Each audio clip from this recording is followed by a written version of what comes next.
What up, A2HH Live? We are in the building on a Monday. I was about to say a Wednesday. On a Monday.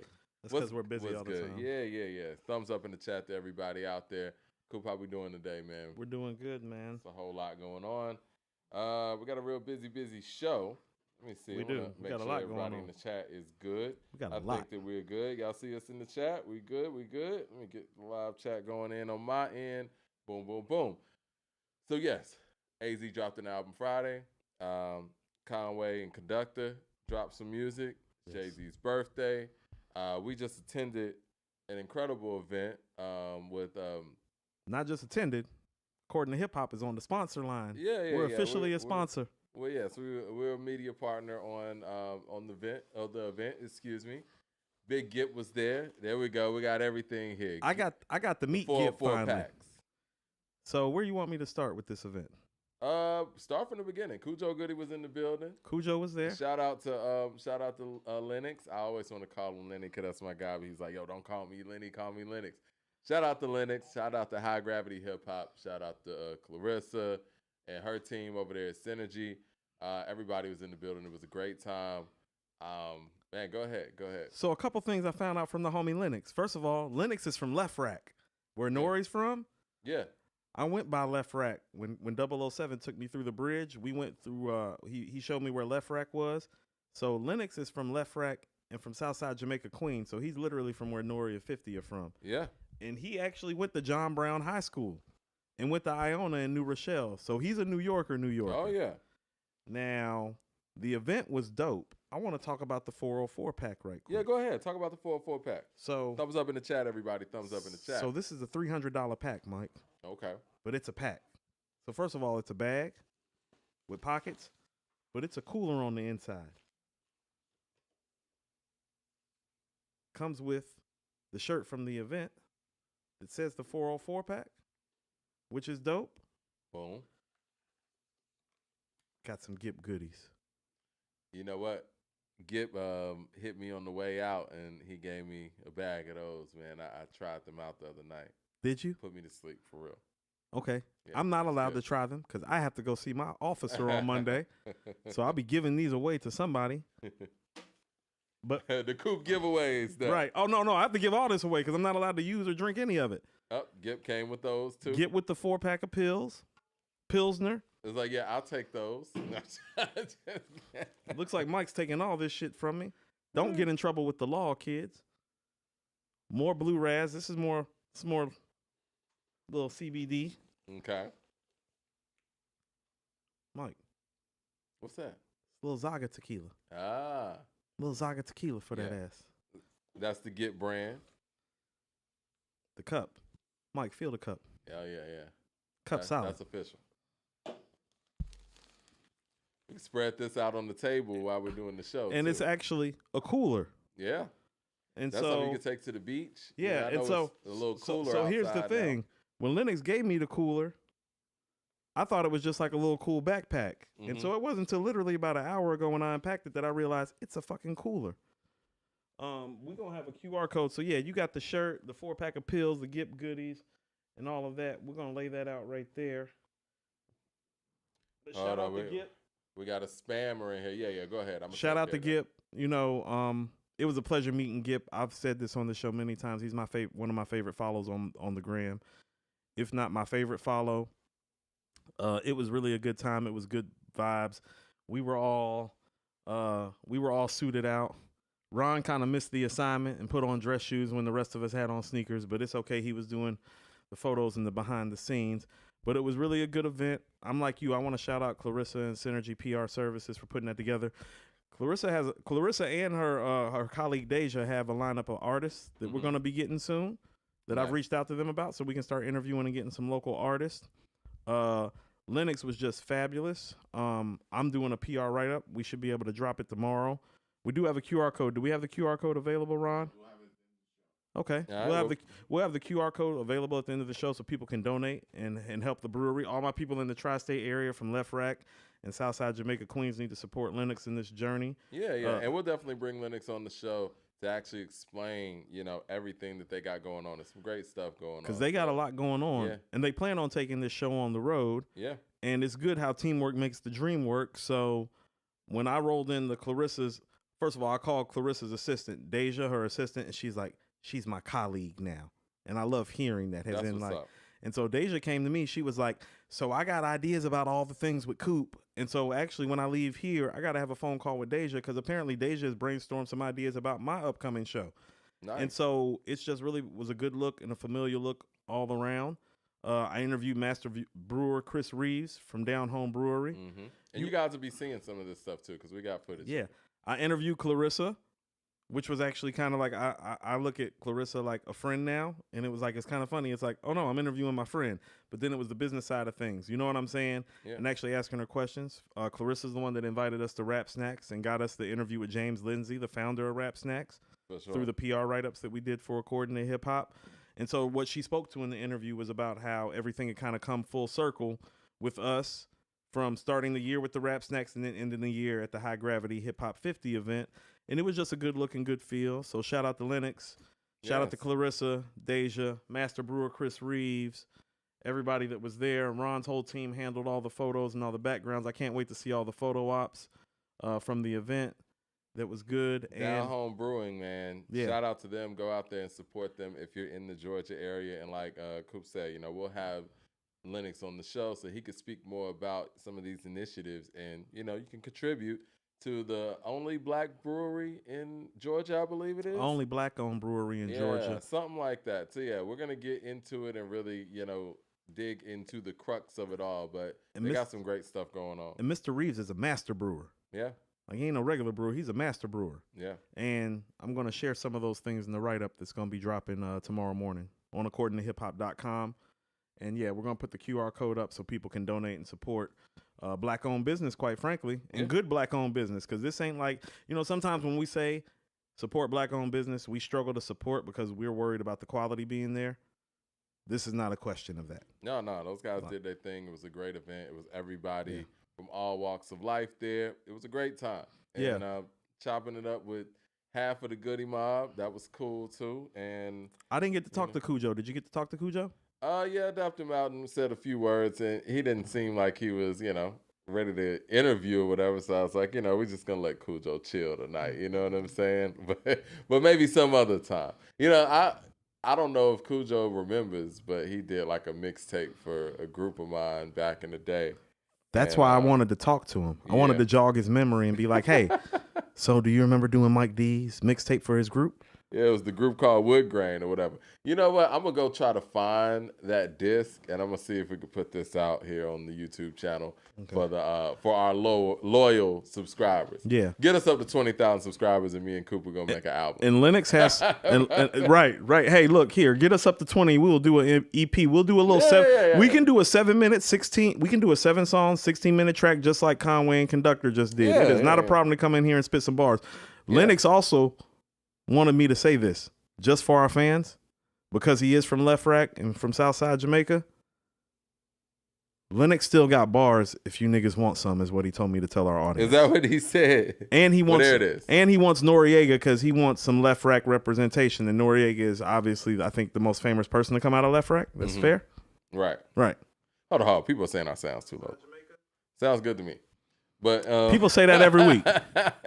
And I'm actually more turned up than usual because I was actually like, when I opened up this bag, I was actually proud. I'm like, man, this is black business done the right way. Because, you know, not being funny, we'll charge $300 for something that ain't worth $300. But no, Mike, when you can get a backpack that is a cooler, a shirt, the fabric and the material is high quality from High Gravity, a full pack from Get. Some CBD that my PO is not going to let me fucking use. Most shit that my PO is not going to let me use. Mike, most shit that my PO is not going to use. That's about $100 right there. Mike, the only thing I can have is the t-shirt in the cup. I can't have shit else because even me having a cool... I don't know about that. What am I going to put in the cooler, Mike? Put some sodas in there. I don't drink soda, Mike. Bottled water. Put some bottled water in there. Whatever you drink, I'm sure you like it cold. Put some sandwiches in there. I'd like to thank my shitty lawyer who I'm filing a civil suit against. And on to the show, Mike. Well, you know what? We were about to talk about LT's music, and I think we're going to do that in a second. I want to ask you and the people, Fat Joe went on CNN, and I guess in defense of Young Thug, and he was talking about lyrics being used in the courtroom. And he volunteered the information to Gail to say that 95% of the stuff that he rapped about in his career was lies. Now, as a listener of Fat Joe, how do you feel about that? Because, I mean, hip hop's about keeping it real, right? First of all, I want to say nice try by Fat Joe. You know, Fat Joe is infamous. Like, Fat Joe is really one of these dudes. Like, he said it himself in a Double XL article one time. He's like, no. I really be riding around New York with 700 G's on me and all my jewelry, and like, niggas ain't gonna do a thing. Why do you think that is? Like, his shit is not made up, but I can understand why at this point in the game, the way the game is going, that he's gonna make it seem like that it's not made up. But Joey Crack's story is real, and I don't really like how he tried to downplay it because, quite frankly, I believe the statute of limitation is up for all the shit that he's done. Well, when I think about it, the tax evasion is over. The street shit is over. When I think about it, though, it's not like what Fat Joe songs would I even be like, oh, okay, well, that was incriminating. Like, he's not like a bang bang shoot 'em up rapper anyway. You know what I mean? We know that rap is filled with hyperbole, Mike. Like, don't we all know it at this point? Like Dr. Dre said on the interlude of the show soundtrack, it's entertainment. Well, it's clearly entertainment for Dre. Yeah, most of these guys aren't gangsters. Some of these guys are gangsters, Mike.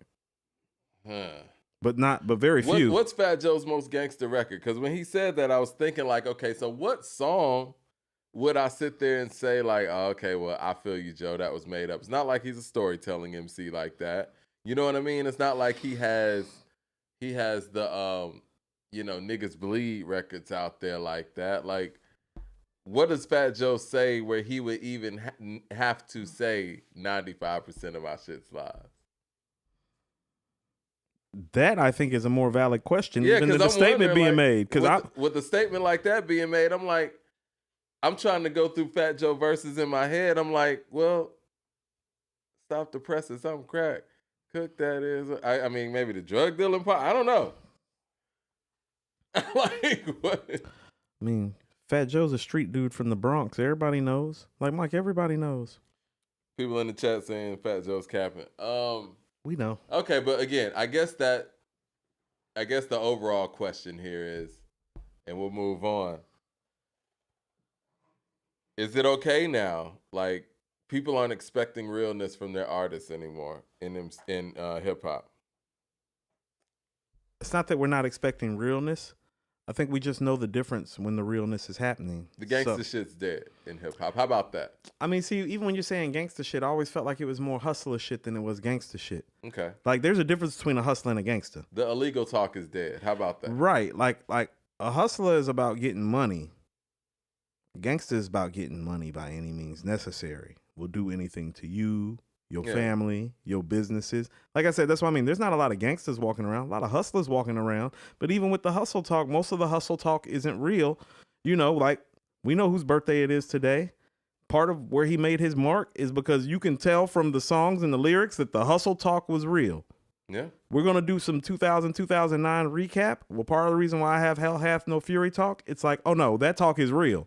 I listened to Hell Hath No Fury the other day. Ain't nobody Mike. I'm not as high on that album as you are, actually. And I love all parties involved. I love the clips and I love the Neptunes. I get it. So if you love the Neptunes and you know it's their best production job, so we're not talking about the production.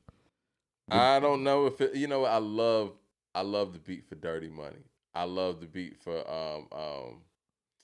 Chinese New Year. I love Mr. Me Too. That's so funny. I think those two beats you just named are the two weakest beats on the album, in my opinion. Yeah. Dirty Money's hard. I don't agree. I think but again, that's that funk from the Neptunes, man. That's fair. What do you think about the fact, since it's Jay's birthday, that beat tape was originally for Jay and he passed it up? I can see how. I can. You know, and I think that this is also around Kingdom Come time where, I mean, think about the stuff that the Neptunes made for Jay. They didn't really make a lot of hardcore shit for Jay. Jay came to them for the bangers. You know what I mean? And when he heard those songs, he probably wasn't hearing hit records from his vantage point. You know what I'm saying?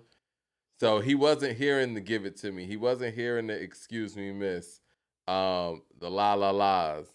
That's probably what he was looking for from them. Whereas Pusha T was probably looking for some hardcore shit. And I will give Pusha T that credit. Pusha and Malice, but Pusha specifically. He has hit makers around him, but he never goes to them for the hits. He goes to them for some street shit.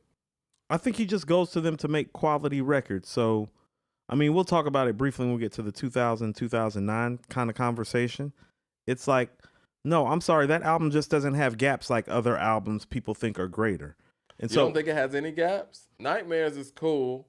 I think Nightmares is great. Like, I think Dirty Money's weak. Like, that's what I mean. Like, Dirty Money, to me, is probably the weakest song on the album. I like Dirty Money. I don't really like Wamp Wamp like that. I love Wamp Wamp. So much glamour that I can't stand the bright from the Ice of Chain Z9 lamp. Your impression in your mind like a free Frank camera. You like the intro like that too? Got it for cheap? I love the intro. The white tape tight like it's seen on Pampers. What's under the couch probably free up Santa. What up, Joe Dancers? Yeah, I'm co-signing it. Like, so I'm not put that album over the Minstrel Show. Mike, just production-wise, it's beating the Minstrel Show. Really? Yes. The Minstrel Show is pretty strong production-wise. I think that's Ninth Wonder's strongest production and job. It's not messing with the Neptune's strongest production job. And what do y'all think in the room? We should put that in the chat. And lyrically, little North Carolina VA, it's like, oh no, lyrically, it's just stronger. It may not be the subject matter you want, but that's what I'm saying is it's rapper like, Big Pooh is on the album, so. I'm sorry, I just don't think he's that dope of an MC. I mean, is that wrong to say? I think he's a dope MC. I don't think he's a great MC. I think the fact that he rhymes over Ninth Wonder style beats, we give MCs who rhyme on a conscious level a pass. Like, they can't be, whack, for lack of a better term. 007 with the super chat says, "Happy Ether Day. Where's the album? AZ held Brooklyn down." We're going to talk about A. And we're going to talk about, well, we're not going to talk about Ether, but maybe we can talk about it real quick, but I don't know. But we're going to try to show some respect today. I mean, Ether did drop today too, but, that was very strategic. But no, what do y'all think about rapper Big Pooh? Am I tripping? But yeah, they said Poland. I want to get back to this Hell Hath No Fury thing just very briefly before we kind of talk about LT's project and then talk about Jay for an extensive conversation. For sure. He deserves it. The album has no gaps production or rhyme-wise. That's why I was saying it's like, oh no, there's no My Country or Braveheart Party on Hell Hath No Fury. There's no Hola Ho Vito or A Moment of Clarity or Jigga That Nigga on there. It is better end to end than the Black Album, The Blueprint, and Stillmatic. So I'm not being biased when I say that. When you were talking about an album end to end, from start to feet, when you're talking about the Re-Up Gang intro, you talking about when Pusha T is like, so many deceive ya. I'm more in touch with the keys. Move over, Alicia. I force feed you the metric scale. Raps like child's play, my show and tell. With each bar, you see the truth unveil. They manufacture proof like they lie to themselves. No, he's. What about Mama, I'm sorry? I'm so sorry. Mike, that's part of the shit that got niggas indicted. That's what I'm saying is like people ask for the art to imitate life. You're not going to find a rap album from that era where the art actually imitates the life. It's real. It's lyrically sharp and condensed. The album production is concise and stellar. It's some of the best street shit of that era, if not the best street shit of that era. Sans trap music, 101 in the documentary. I just don't think it has the high moments that those other albums that you're mentioning has. Trill is dope. I love Ain't You. You know what I'm saying? You're trying to get a big chain, ain't you? You trying to slay in the rain, ain't you? And I love that record. Yeah. Keys Open Doors is dope. Keys Open Doors is classic to me. But it's like, The Blueprint is one of those albums. I don't think I hold any album as high as I do with The Blueprint as The Blueprint that has the holes that The Blueprint has in it.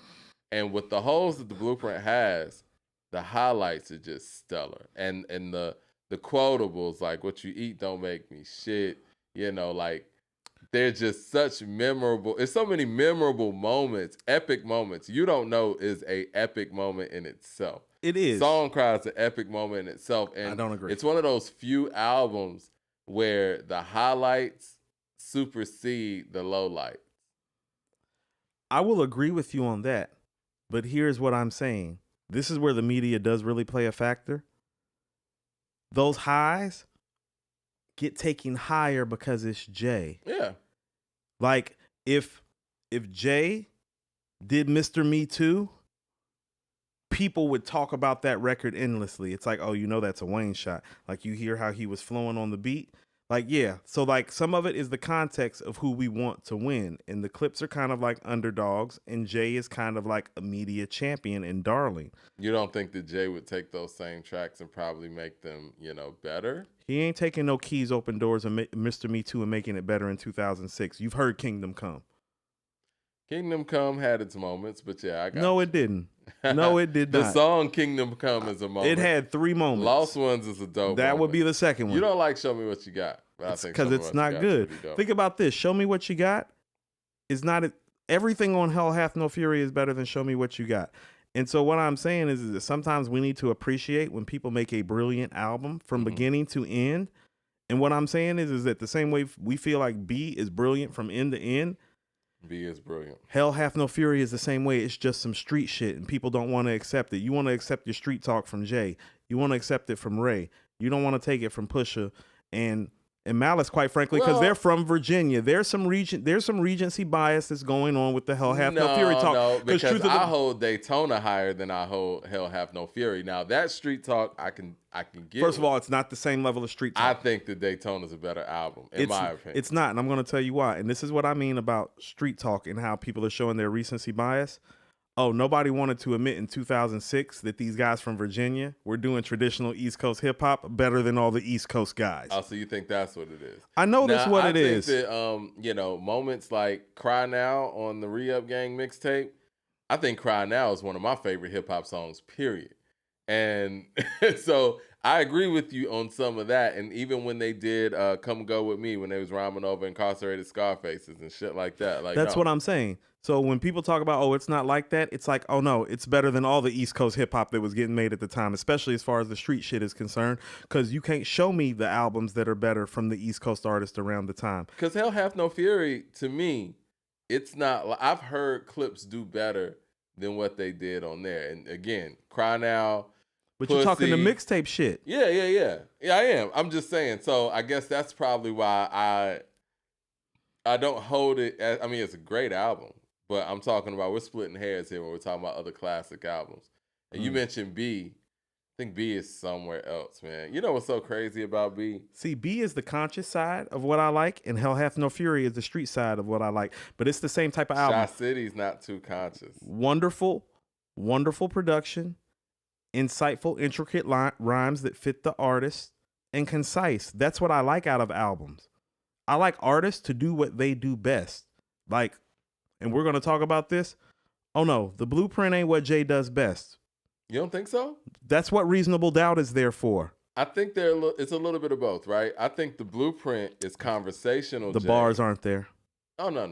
It's like, I get you. As far as like bar work and we were talking about, I don't want to say dumb it down, Jay, but we're talking about simplified flow, Jay. It is. And conversational, Jay. To me, the blueprint is where he hit that pocket where he's conversational. He's not super complex lyrically like he was on Reasonable Doubt where all the words were running together. He kind of hit that pocket where he was volume 2 palatable, but he was volume 1 conversational. Okay. And Reasonable Doubt content to a degree. Right. But here's the thing about it. Has a song maker. Like Mike, I hate to be the one to break it to people. If you're making, and I did a list, you're making Jay's 30, 40 best songs, the blueprint may have 3 or 4 songs that make it. That's a lot. No, it's not. For a career like his, that's a lot. Not when you go back to Reasonable Doubt in Volume 1. You think Volume 1 has more top 30 Jay-Z songs than the Blueprint I don't think does? that. I know it does. Really? Ain't nobody running around here playing Izzo or The Ruler's Back, Mike. I'm not even going to mention those. I think Heart of the City. Yep. Check. Yeah. 1. You don't know. 2. Check. Song Cry. Song Cry not like that, Mike. I hate to be the one to break it to you. Song crying like that. You know, Coop don't like girls, girls, girls. I like girls, girls, girls. It ain't like that. It ain't like that would make Jay's like top 50 songs easy, but it's not. Girls, girls, girls is not making Jay's top 25 songs. Imaginary Players is. Streets is watching is. A Million and One Questions is. Where I'm From is. That's an easy 4. The Blueprint does not have 4 top 25 Jay-Z songs on it. I don't know if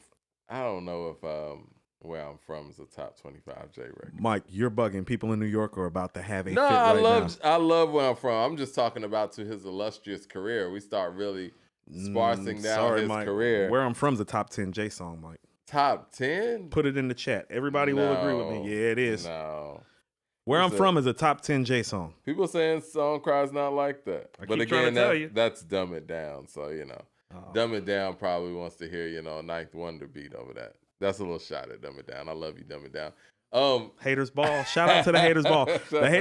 Actually, Dumb It Down has been flipping clips from our show. When I came on and we talked about 2000 to 2009, like I asked him to do, I'm like, hey, get your following up and like flip clips from this show. Like use Coop. Use Coop. Yeah, but Where I'm From is a top 10 J song. Chat needs to tell Mike that Where I'm From is a top 10 J song. Top 10? It might be top 5, Mike. Like you understand Where I'm From is like PSA, you don't know, Streets is watching, Dead Presidents level, right? I'm from a place where the church is flakiest and niggas. And I like the song, man. I love the song. But it's not, man. Mike. It lives off of that one bar. No, it Biggie, doesn't, Mike. Jay-Z, and Nas. No, it doesn't, Mike, because the second verse is better than the first verse. I'm from a place where the church is the flakiest and niggas been praying to God so long that they atheists, where you can't take your vest away and say your word tomorrow because the day be after, I'll be saying, damn, I was just with him yesterday. I'm not a block away from hell. Not enough shots away from straight shells. An ounce away from a triple beam. Still using it in a hand weight scale. You know the place well? No, Mike, that's some of his best stuff. It might be the best verse on the album. We're going to talk about the best verse on each Jay-Z album. But shout out to LT, man. LT has been sending us music. Oh, look, Mike, they're literally in here going crazy on you. Yeah, I see it. Yeah. I see it. Yeah. We're going to get to that part of it. Yeah. Yeah, LT has a song called No Dresses. LT's got a little 3-track EP. It's pretty fire. Yeah, he does. And shout out to him, man. It's always great to hear our viewers or listeners or people that, say we built with, send us music and it's actually fire. You know what I mean? And yeah, man, LT got some spit game on him. So like I've said before, when we agreed to do the Cypher, LT is who I wanted to include in the Cypher because he had sent me some records of some of his spit game. He's from North Carolina, by the way. North Carolina in the building again. Yeah, we have real pure lyricists in North Carolina. LT would be no different. I like how he toggles issues and matters of faith with hip hop unabashedly, without cursing. When people say that there's not positive hip hop, when people say there's not hip hop with a message, it's like, yes, there is. You just have to go find it. And so the same way that you could go find a Lecrae 10, 15 years ago, it's like, oh no, you can find LT right now. He's a man with a message. He doesn't have to curse to get his point across, a la Rakim. And it's faith driven. And so shout out to LT. What do you think of the concept of stop wearing dresses? Like you said, he's a man of faith, unabashedly. And I think that the concept, I see where he's coming from, we hear a lot of people saying these things and talking about the emasculation and I think everybody's open to their own interpretation of what's going on. That's what hip hop is supposed to be, people being able to express themselves unapologetically. And I respect that. And that he's coming from that standpoint.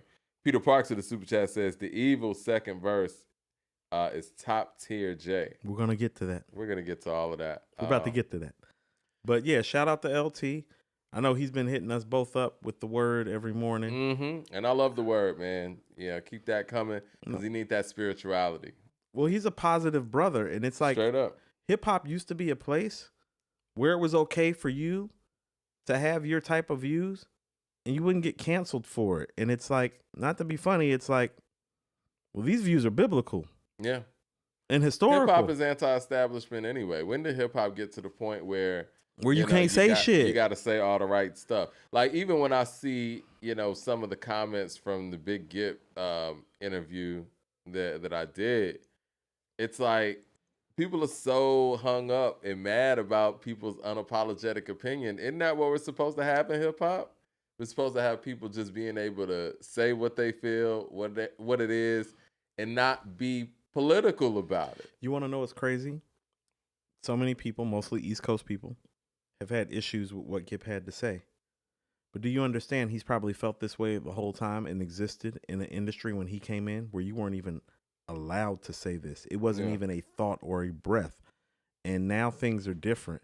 And he has the opportunity to speak freely. Mm-hmm. And the response is the same from within his own community. And I'll tell you what I told him when I actually met him at the event. I was like, hey, I would love for you to pull back up and come to the studio so we can recap all this and have another conversation about it. Yeah. Because as much as I like him, I didn't agree with everything that he said. Mostly the Andre stuff. Almost all of it was the Andre stuff. Let's keep it real. But this is a man that is a legend in this game. Definitely a legend down here. And he's entitled to his opinion. And so what I don't like, much like what happened with Nick Love, it's like, oh no, you may love Nas. Everybody don't love Nas. That's okay. Nick Love had a viral post a couple of weeks back when he was telling people that Jeezy's bigger in the South than Jay-Z was, or something like that. Which was true. I saw Nick at the Balmain event that Jared invited me to on Thursday, and we chopped it up for a minute. I'm gonna be posting about that soon. Shout out to Ant Kai. Ant Kai is from 206 Central District, where Hollis from. They premiered his shoe in Balmain and Phipps. Me and the homie Pebs was there. That was a good vibe, but that's another conversation for another day. LP with the super chat says, we're debating who's better, Q-Tip or Dilla. Q-Tip. Q-Tip is. But, I mean, I understand anybody thinking Dilla is. If you think Dilla's better, I ain't mad. But I think that the tiebreaker, or not even really a tiebreaker, but what separates them is the album-making experience. And when it comes to the album making, Q-Tip is proven time after time. What are we doing? Like, I love Dilla, and when we started this show, I probably had Dilla top 5, and God bless his soul. But this is hip hop, right? What Dilla does is very different. Not to interrupt you, but if we talking about somebody who's gonna give you a beat tape and somebody who's gonna give you just some music to vibe to, like while I'm working, you know how like you put on jazz or whatever. If you put on like a stream of Dilla beats or whatever, that should get you through the day. If we're talking about making hip-hop albums. That's beautiful. I'm going to have to give that one to Q-Tip. No, Mike, not just hip-hop albums. Hip-hop songs. That too. Like the songs and the albums. Yeah. You know, the main part of production in hip-hop, both lean on Q-Tip's side. Like, I don't know, The Low End Theory, Electric Relaxation, Award Tour. Yeah. Bonita, Check the Rhyme. Like, I love Dilla. Y'all give up the goods.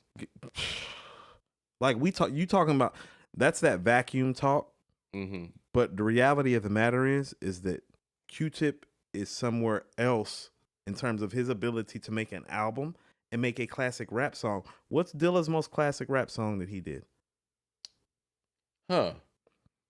I could say Erykah Badu's Didn't You Know, or I could say hip hop. I could Didn't say You Know Running. Would be it.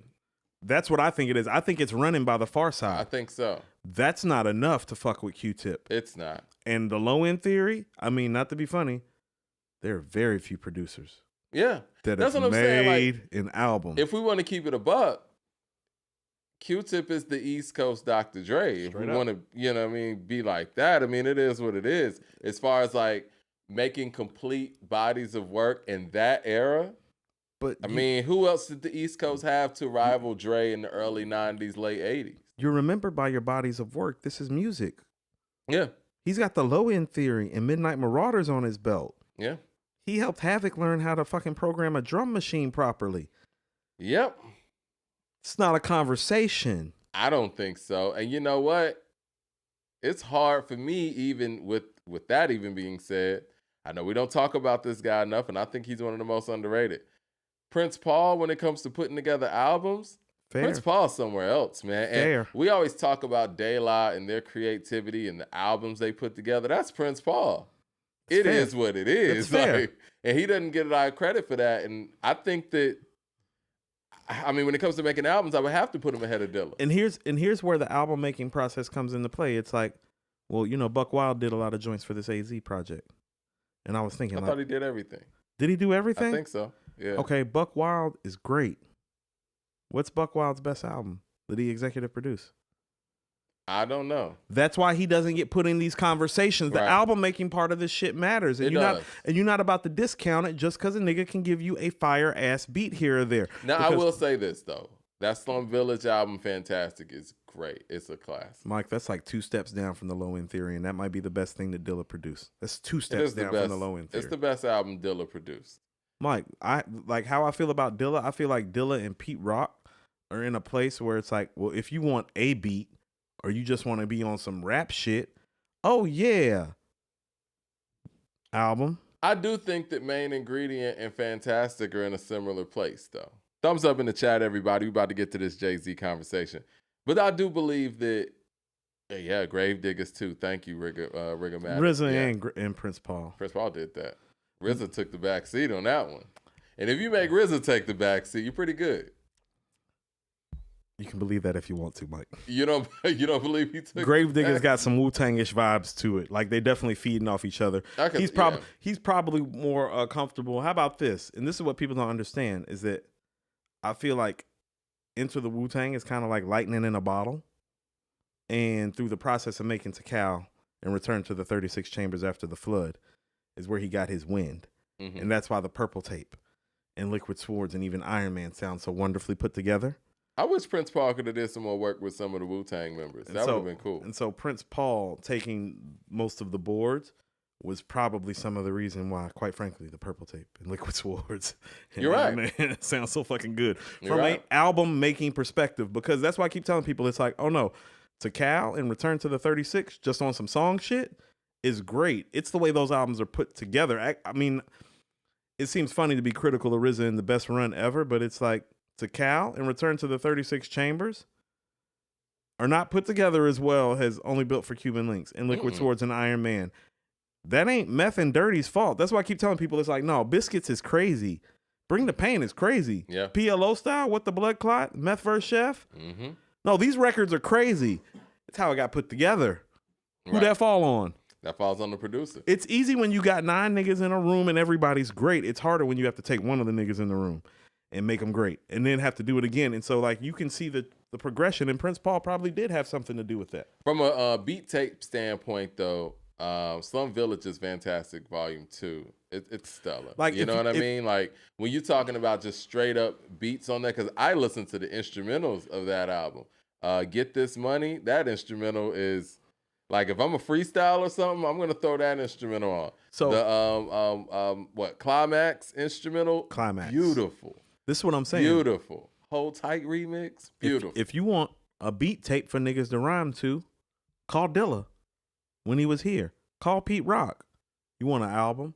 Dr. Dre, DJ Premier, The RZA, Q-Tip, Havoc, Hit Boy. Come on now. Prince Paul. I know you're leaving out somebody. Yeah. No, I'm not. Kanye West produced the whole B album. You know what I mean? And when it comes to Dilla, Dilla had 2 beats on there, right? It's Your World and Love Is. And Dilla was gone at that point. So honestly, Kanye West produced that whole album.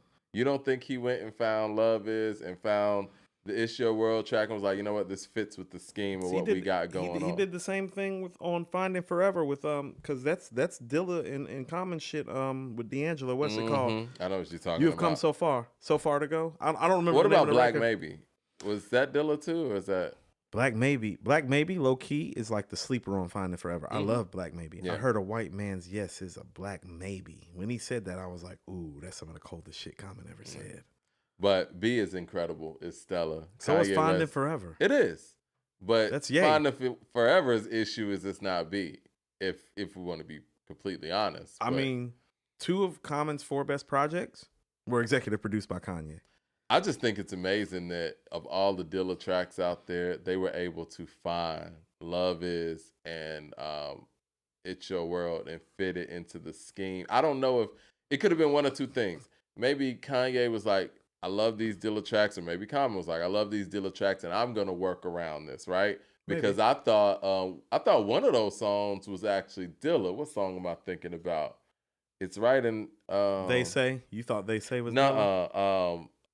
Dun, dun, dun, dun, dun. The Real. You know what I'm talking about? Oh. The one that's right before Yes. They Say. Yes. That sounded more Dilla-ish, and it was Ye, and I think he was kind of fitting around I mean, the sonics of what Dilla was doing, which is amazing. Isn't Kanye kind of off the Q-Tip Dilla tree though? He is. So kind of makes sense. Like how about this? Was Dilla still alive, Jordan House? I don't know, man. Dilla died in. I mean, B came out in 05. Or maybe they already had those records made. If Dilla's alive, Dilla's sick. I don't know. I don't have the information on that. See, even with Kanye, Mike, when we're having these conversations, it's like, oh no, don't get it twisted. Kanye don't have no damn low end theory either. Actually, Dilla did die in 06, so he was alive for it. Like I said, but if he was there, albums. He was. I mean, he had 2 songs on the album. If he was there, he was in his last. Yeah, because I remember it being like a 05, 06, 07 type of thing. But Kanye ain't got no damn low end theory, Mike. That's what I'm saying about no low end theory. No, that's a top 10 rap album. Kanye got a top 10 rap album. He executive produced. Wait a minute, he has My Beautiful Dark Twisted Fantasy. That's not a top 10 rap album. Come on, man. For some people, it is though. For to who? Say he doesn't. For these punk ass kids. For a generation, it is. You can't say he doesn't have a low end theory. The low end theory is one of the 10 best rap albums ever. No, Kanye does not have that. Somebody could tell you that the Beautiful Dark Twisted Fantasy album is the same. Somebody could also tell you that the College Dropout is a top 10 hip hop. Those albums are not fucking with the low end theory. Honestly, man, the more I listen to B, there's a case for B to be very high. I'm with you on B. There's a great case for B. B is easy top 25, maybe top 20. I said the low end theory. I said top 10. Do you understand? Some people believe that the low end theory is the best rap album ever made, right? Ain't nobody walking around talking about My Beautiful Dark Twisted Fantasy like that. Nobody. I don't know, guys. Nobody. Let's poll it. You don't want to do that. My Beautiful Dark Twisted Fantasy possibly a top 10? Or we should just put My Beautiful Dark Twisted Fantasy up against the low end theory. You don't want to do that to My Beautiful Dark Twisted Fantasy. Listen, man, I'm a tribe guy. Let's not disrespect the best rap album in the last 15 years by having to get blowed out by one of the best rap albums ever made. And I'm not even a tribe guy like that, and I know the low end theory is blowing My Beautiful Dark Twisted Fantasy out the water. Blowing. Thumbs up in the chat, guys. Not fucking with that album. You ready to talk about Jay-Z? Of course. Jay-Z celebrating his 54th birthday today. Shout out to Jay, one of the most incredible MCs of all time. One of the most heralded careers. I think he probably does have the most heralded career. Most heralded. Yes. Yes. I think that in my personal opinion, people who look at him as a businessman sometimes understate his lyrical capabilities. Incredible lyricist. He's not just a businessman. He's an incredible lyricist. Who is understating his lyrical capability? People do that. You know what I mean? People will be like, he nice, he cool, but, you know, he's more of a businessman. I mean, as a lyricist, if we're just talking about a blanket lyricist, he's top 10 in that arena, right? Lyrically? Yeah. Yeah, the only guys I would immediately put ahead of him, who have the right to be ahead of him, would be Rakim, Nas. I think Thought's done enough work lyrically to be considered. But how about this? He's a better lyricist than Biggie. Let's say that. How about this? This is exactly what I was about to say. When I whirled around West Charlotte my senior year and junior year of high school and told people that Jay-Z was a better lyricist than Biggie, people looked at me like I was crazy. I was like, Big's better at everything else, but Jay's the superior lyricist. You can hear it on Reasonable Doubt. And people looked at me like I was fucking tripping. I can remember I had a conversation. There was these two dudes who used to roll together named Johans and Ashley. And when I did that, we were in the Upward Bound program together. These niggas literally stopped talking to me for 2 weeks when I said that. Like, they literally was like, no. We cutting this little nigga Coop off. Like, we cutting this nigga off for 2 weeks. I'm like, first of all, I'm like, you niggas don't know shit about rap. Like, you're wearing a blue velvet shirt. I was like, you're wearing this fucking Tommy Hilfiger backpack. I'm like, you niggas don't know shit about rap. And I was right. Jay's always been a superior lyricist to Big. The problem is that that's the only place that he's really been superior. But he was always lyrically more inclined. Why are people saying that the poll is coming up blank? I'm seeing votes. I think what you got to do is press something. I don't know. First of all, what you got to do is get a better interface. Let me click the low end theory right quick. You know, I'm not even gonna. Listen, I'm gonna click the low end. Oh, 55% to 45%, huh? It's 58. Who won that poll earlier? I missed Was it that. the Minstrel Show? I Or? missed that poll. The Minstrel Show beat Hell Hath No Fury. Bam! They said the poll, they couldn't see it, so I ended it at 30, 40 votes. But That's not fair to Hell Hath At No 40 Fury. votes, but what That's was the, biased what was because the you prefer. percentage? What, it was like 60 to 30. Hey, man. I don't care. Coop is Hell Have No Fury bias. All right, well, here it is. Here it is. I want to tell my Jay-Z story, right? It took me a minute to actually catch on to Jay, right? Like, I remember when Feeling It was playing out here. Ain't No Nigga was the single. That was the record that I first saw him on. I think it was Nutty Professor soundtrack. And I remember them playing Feeling It late at night. And I was like, I like the hook. I really ain't feeling, the MC like that. Because I think Jay had a style that I just didn't really gravitate to. Like, it was kind of off kilter. You know what I mean? It was very wordy. And a lot of the stuff he was saying, just to be perfectly honest, was just over my head, right? Volume 1 comes. I didn't like Who You With like that. I did. I remember Rap City was playing The City Is Mine. I didn't like that record like that. But again, I like the hook. Record's trash. And then Sunshine was out. Record's not good. And so I remember, what song was it? Was it Cities? It was one of those records where I'm From came on at the end. I feel like What video was that? I feel like that's the Streets Is Watching soundtrack. No. Hold on. No, it was a video. Yeah, it was Streets Is Watching. Streets Is Watching soundtrack. Yeah. I like that. And I was like, okay. Shit was cold. Yeah, that's cold. And then Here Comes Hard Knock Life. And they were playing the hell out of the Annie record. I didn't love that, actually. But I liked Can I Get Her? And then I liked Jigga What, Jigga Who. But around this time, people are starting to say, this guy's the greatest MC in the game or all time or this and that. And I'm like, how did this happen so quick? This is high school me, like in 1998. I'm like, Big and Pocket just left not too long ago, and they got all these records. And I'm like, how is this guy the best MC? And then I think it was Volume 3. He just kept at it, man. And then I remember hearing this verse on Do It Again. I was like, okay, I'm a fan. I can't fight it anymore. We might talk about Do It Again momentarily. So I'll tell you.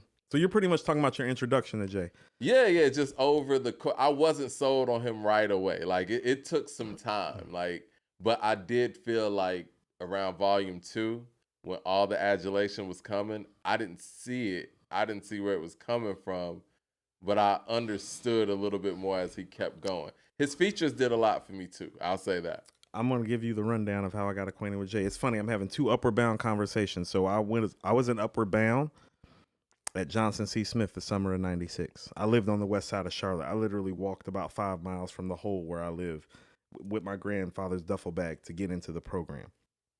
It's a guy named Lawrence Eady. Lawrence was from the Bronx. Lawrence was older than all of us. I feel like when I was about 15, Lawrence was already 17. Mm-hmm. He had In My Lifetime Volume 1 on single on disc. I did not like that shit at all. Lawrence kept telling me, and Lawrence used to flow. He's one of the people that got me into hip hop. Mm-hmm. And actually the flow, because the first time I started rhyming was actually the summer of 96. I could not stand that record. I was like, and Lawrence used to tell me, he's like, this guy got next. This is probably like when school ended. So it's like May.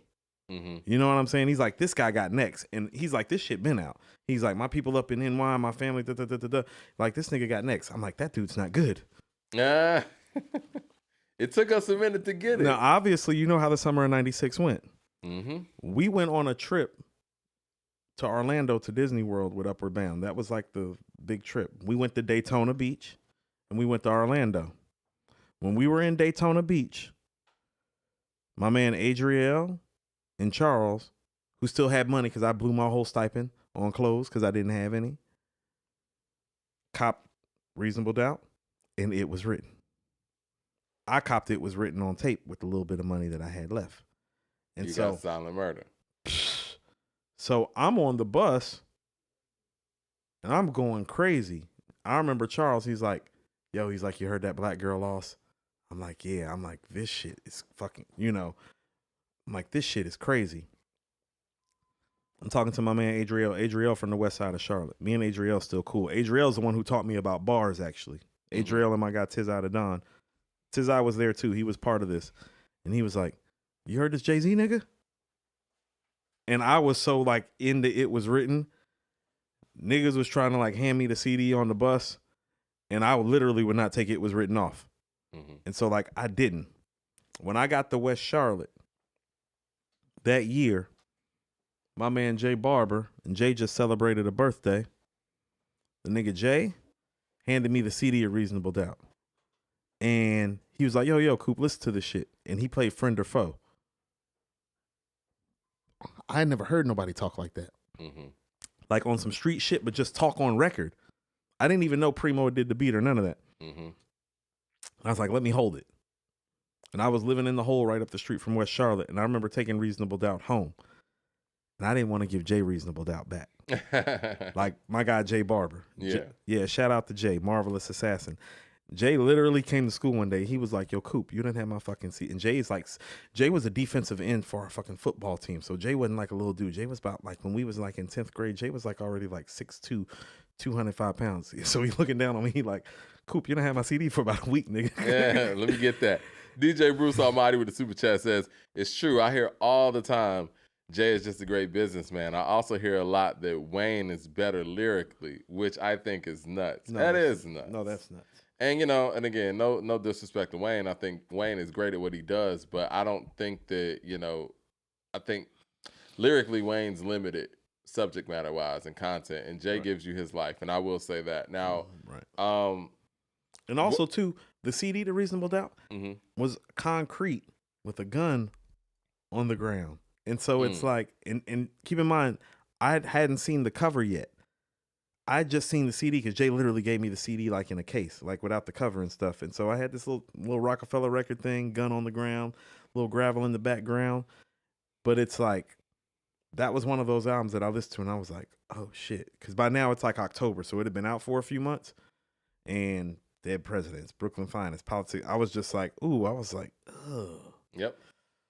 Ooh. Yeah, I remember going back listening to Reasonable Doubt. Like, you know what? I really missed out on this because '96 was a real loaded year, you know, and like 14 years old. So I was spending my money like when I had money, I was buying Philadelphia Half-Life, ATLiens, because I was already familiar with the roots. Outkast was the thing for me. It was Outkast. '96 was like my Outkast and Nas thing. It's like, oh no. I was playing ATLiens. And I was playing It Was Written, and if I wasn't playing those two albums, I was playing Hell on Earth by Mobb Deep. I was big on the Fugees too. I wasn't. You know, Six like, was big on the Fugees. Yeah, so it was like, you know, what Big was doing, what Pac was doing, obviously Wu-Tang, anything they had going on. ATLiens, Soul Food was still rocking, and the score. But not being funny, part of why it took me a while to gravitate to Jay, I hadn't grown all the way up yet. Yeah, no, I agree. I was 15. When I heard Reasonable Doubt. He was speaking over my head. So some of the stuff that he was talking about, like part of why I love Politics as Usual so much, that's what I like to call my personal Rob report. The stuff that he was saying on Politics as Usual, I didn't understand it yet. I don't know what he was talking about. But I just knew he put it together so beautifully, like from a lyrical and a poetic standpoint, that I was like, oh, this guy is nice. No, for real. Like that third verse of Politics as Usual is like, I was like, you feel my pleasure, never feel my pain. I'm lying low in the leather's iron, the best it ever came. The game just changes like my mind just ain't right. Rewind, get this dough. I guess it ain't your night. Sucking me in like a vacuum. I remember telling my family I'll be back soon. That was December. 85 and Jay-Z rise. And 10 years later, got me wise, still can't break my... When he was talking like that, I was like, you know, like I was in the street. And I was coming from a street place, but the way that he talked about the streets, it was like, no. And this is what I mean about it so very important. Eloquently, you know. He's very grown man, and she was 27 years old when he made that album. So it's hard for a 15-year-old who ain't never had shit to gravitate towards that type of talk. Yeah. But like by the time Volume 1 came out, I'd done a lot of growing up, and I had done enough things that I was like, Reasonable Doubt started feeling different. You know what I'm saying? Iceberg Slim with the super chat says, salute Mike D, Coop, and the chat. Salute to you guys as well. Salute the Fresh Out. Yeah, so what we thought we were going to do, or what we thought to do, we're going to do a couple of things for Jay today, celebrate this incredible career. But one of the things we wanted to do was pick the best Jay-Z verse on each Jay-Z album. Yes. I love that idea. That's your idea, too, and it's a great idea. Oh, yeah, I appreciate that. Reasonable Doubt. Best verse on Reasonable Doubt. Now, I have it all. I don't want to steal my man Kareem Biggs' answer, but first verse on Dead Presidents too is always special to me. But I might pick the verse from Bring It On. Okay. I think personally, like when you talk Dead Presidents, I think the third verse is better than the first verse. Because I feel like that part of how you feel about where I'm from, it's like, oh no, it's just the part where it said, I dabbled in crazy weight. Without rap, I was crazy straight. Partner, I'm still spending money from 88. Like when it's who on the bet us that we don't touch leather, stack cheddars forever, live treacherous, all the etceteras. The Soviet, the unified steady flow, you already know you light. I'm heavy roll, heavy dough, Mike Machete, your flow, your paper falls slow like confetti. Mine's a steady grow. There you go. Mind Pay you, 5 in it for blow. This is my personal favorite Jay-Z song. But I believe I have 1160 to show. My flow flip like Taekwon. Jay-Z the icon. Baby, you like Dom. Maybe this Chris Styles will change a life, huh? Throw it to winners. Heavy spinners like hit records. But even with that being said, Mike. But I like people saying the second verse of Can I Live. Okay, so Reasonable Doubt has so many best verse contenders on there. And all of those verses are proper and appropriate. 22 twos? Nope. Mike, the second verse of The Evils. Okay. Is the best verse on Reasonable Doubt in my opinion. Somebody said that earlier before we got into the second verse on The Evils was my pick, Mike. No, that's a great pick. Because when he's talking about that situation, that's what I mean. It is like, well, even if you was in the streets, if you wasn't like a certain age, that's what I'm talking about. It's like, that was some street education right there. About thinking back when we first learned to use rubbers. He didn't learn, so in return, I'm kidnapping his baby mothers. My hand behind dollars, feeding the cheese. She said the taste. That song is just different. About his whereabouts, I wasn't convinced. I kept feeding her money till the shit started to make sense. Who could ever foresee? We used to play all night at slumber parties. Now I'm trying to rock his bitch to sleep. All the years we were real close. Now I see his fears through her tears. No, she wishing we was real close. Yeah. Don't cry. It is to be. I'll take your misery and make it mine. And then the Snoop sample in there, and the Prodigy sample. Yeah, it's very it's very spiritual, man. Like I think The Evils is arguably the best joint on Reasonable Doubt, but that's the best verse to me. It's definitely the X Factor record on the album, right? Like I always feel like great albums have those X Factor songs that put it above the other things in people's catalogs. And the best one-liner on the album is on The Evils. It's not on Can I Live. When people always go to I keep one eye open like CBS, but no, it's not. It's even if Jehovah Witness, bet he'll never testify. Yeah. Or you draw better be Picasso. Those are the 3 best one-liners on the album, but it's think Jay's about what he's saying. One-liners. He is this is what I mean. If you feel like he's the greatest MC of all time, you have evidence. He is the one-liner champ in terms of the stuff that is a punchline but makes you think. Like, even if Jehovah Witness, bet he'll never testify. That's different than a Kiss or a Fab one-liner. I'm sorry. Oh, yeah. There's an elevated. It's elevated. It's elevated. I agree with you. It's elevated. That's the difference between a B+ guy and an A+ guy. I was actually thinking that's the difference between getting a 90 on the test and getting a 99. Yeah. And you can be A, but you're not A1. Yeah. Yeah, and he's A1. And I love Fab, and I hate to bring up Fab, but you know that's a I bought up Kiss example. Too. I bought up Kiss love too. Fab and Kiss. They don't have a one-liner like that. Nigga, please, like short sleeves, I bare arms. Stay out my way from here on. Yeah. Clear? Gone. Yeah, those guys are different levels. The butter soft shit from the leather on the Fonz. No, his one-line game different. You know, Jay is very Michael Jordan-ish in that sense where it's like people who hold him high for, I would say, the wrong things. Yeah, and it's like they hold him high for the wrong things, material reasons. No. But you got to really get into the nuance of what he's saying. You look at what Michael Jordan's game really was about. It's not about the fact that he had a 48-inch vertical. He shot a lot of shots and scored a lot of points. No, it's different. You know what I mean? And the same thing with Jay, like you said, those one-liners. People don't have bars like that. Think about this. This is 96, Mike. Yeah. Ain't nobody using Picasso in a reference to murder somebody in a line. You draw better be Picasso. You know the best. Because if this is not so, like nobody's doing that. You leave me no choice. I leave you no voice. Believe you, I hate to do it just as bad as you hate to see it done. Now calm your boys. And then his vocal game. Because I'm finding a little hard to concentrate with all the noise. Get the point? I'll let you go before you leave. I guess I ought to let you know. I need those keys. Conversational. That J. was different. Like nobody. What do you think about Cashmere Thoughts? Because I always loved his bar work on that. Too. That's the first verse. Errol Flynn. Well, I like the second verse too. I talk jewels. See, I talk jewels and spit diamonds. More cherry like a hymen. When I'm rhyming with remarkable timing. Caviar and silk dreams. My voice is linen. Spitting venom. I'm biting the minds of young women. Mink thoughts could make thoughts type similar. Might you remember? My shit is cool like December. Smoother than Persian rugs, cashmere, chromosomes, make a nigga jigger, Jay-Z lethal drugs.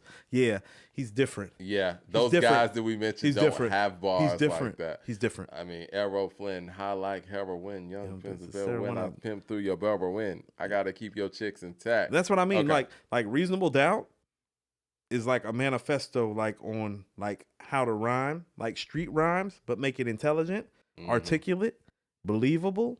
Like Cashmere Thoughts, I think Cashmere Thoughts was the verse that actually got a rhyme of the month in the source when it came out. But it might be like the 8th strongest verse on the album, Mike. Oh, yeah, straight up. Like Dead Presidents 2, verse 1 and 3 is better. The Evils, verse 2 and 3 is better. Can I Live, verse 2 is better. Do you think that... Bring It On, verse, High Post, like Hakeem, I Gleam, got a lot of things. Like he's crazy on that album. Yo, the Bring It On verse is crazy. I thought about that. I think when him and Sauce Money get together, it's just, you know, it's elevated. Do you think that they knew that Reasonable Doubt was going to just kind of go over people's heads and they were just cool with that? Like, he was able to cement himself with a solid foundation as a great MC. And it's like, okay, now I can go out here and chase hits. But you know you can go back and see that this happened. I think they knew it went over people's head because it was probably about 6 months into the album before people were like, oh. It's a timepiece. And I was one of those people. This is what I'm saying. This is why this is what I'm saying. 96J is a hustler who knows how to rhyme. 97J is the guy that understands the way that he's talking on Reasonable Doubt is going over too many people's heads because very few people are living the life that he's living, and his demographic is about 10 years younger than him. Exactly. Guys like me and you. And that's why I love 97 Hove so much, because it's all the street nuance, but he didn't dumb down the story. He told less of the story so that you could hear more of the MC. What's the best verse on Volume 1? And we should have fun with this because I know Volume 1's a personal favorite of yours. It is. I think that Jay-Z's best verse... Streets is watching verse 3. I knew you were going to say it. Yeah, I think that's his best verse. So I'm going to elect that one. But just for shits and giggles, I'll name another one. Second verse of Imaginary Play is special. Yep. So there's 3 contenders on this album. You just named 2 of them. It's Imaginary Players verse 2. Streets is watching verse 3. But Mike, I'm going with Where I'm From verse 2 because that's a memorable one. Like when he's like, that's what I'm saying. When nobody, even the third verse on Where I'm From, whether you're 4 feet or minute size, it always starts out with 3 dice and shoot the 5. Niggas thought that. This is what I mean. See, you may not understand what it's like to kidnap somebody's baby mother, but you know how to shoot CeeLo though if you're from the streets. And that's what I mean when it's like, oh no, he kept it street, but he broke it down in terms that you can understand. It's like, oh no, I didn't understand the evils until I was older. I understood where I'm from instantly. It's like, where boosters in abundance, bought a half-price sweater new. It's like, yep. It's like, yep, boosters, I know that place. Abundance by just the way that he's framing that. You know what I mean? That's what I mean. And that's why I love Ghost, right? And that's why I love Jay. He could have easily just said, you know what I'm saying, like, you know, hit the street corner, buying a, you know, a new sweater, whatever. He said, where the boosters are abundance, buy a half-price sweater new. Look. That's poetry right there. This time is platinum. Like the shit on my wrist and this Glock on my waist. Y'all can't do shit about this. It's like, oh no, that's way easier to understand than politics as usual and feeling it. And that, like, he made it easier, but his MC game was still there. And that's why I value Volume 1 so much. It's his rap ass album. It's not the Hustler's rap album. It's a rapper who like used to hustle and he's transitioning, and he transitioned as flawlessly and as seamlessly as anybody ever did. But Where I'm From verse 2 would be my pick. How's that second verse go? You got these young cats talking. Now you got these young cats talking like they slum cats, all in they dumb raps, talking about how they fun stack. When I see them in the streets, I don't see none of that. Damn, Playboy, where the fuck's the Hummer at? Where's all the ice with all the platinum under that? Those ain't Rolex diamonds. What the fuck you done to that? This was the best part. And this is what I mean. Y'all funny to me, selling records, being you, but still you want to be me. I guess for every buck you get, it's like 100 for me.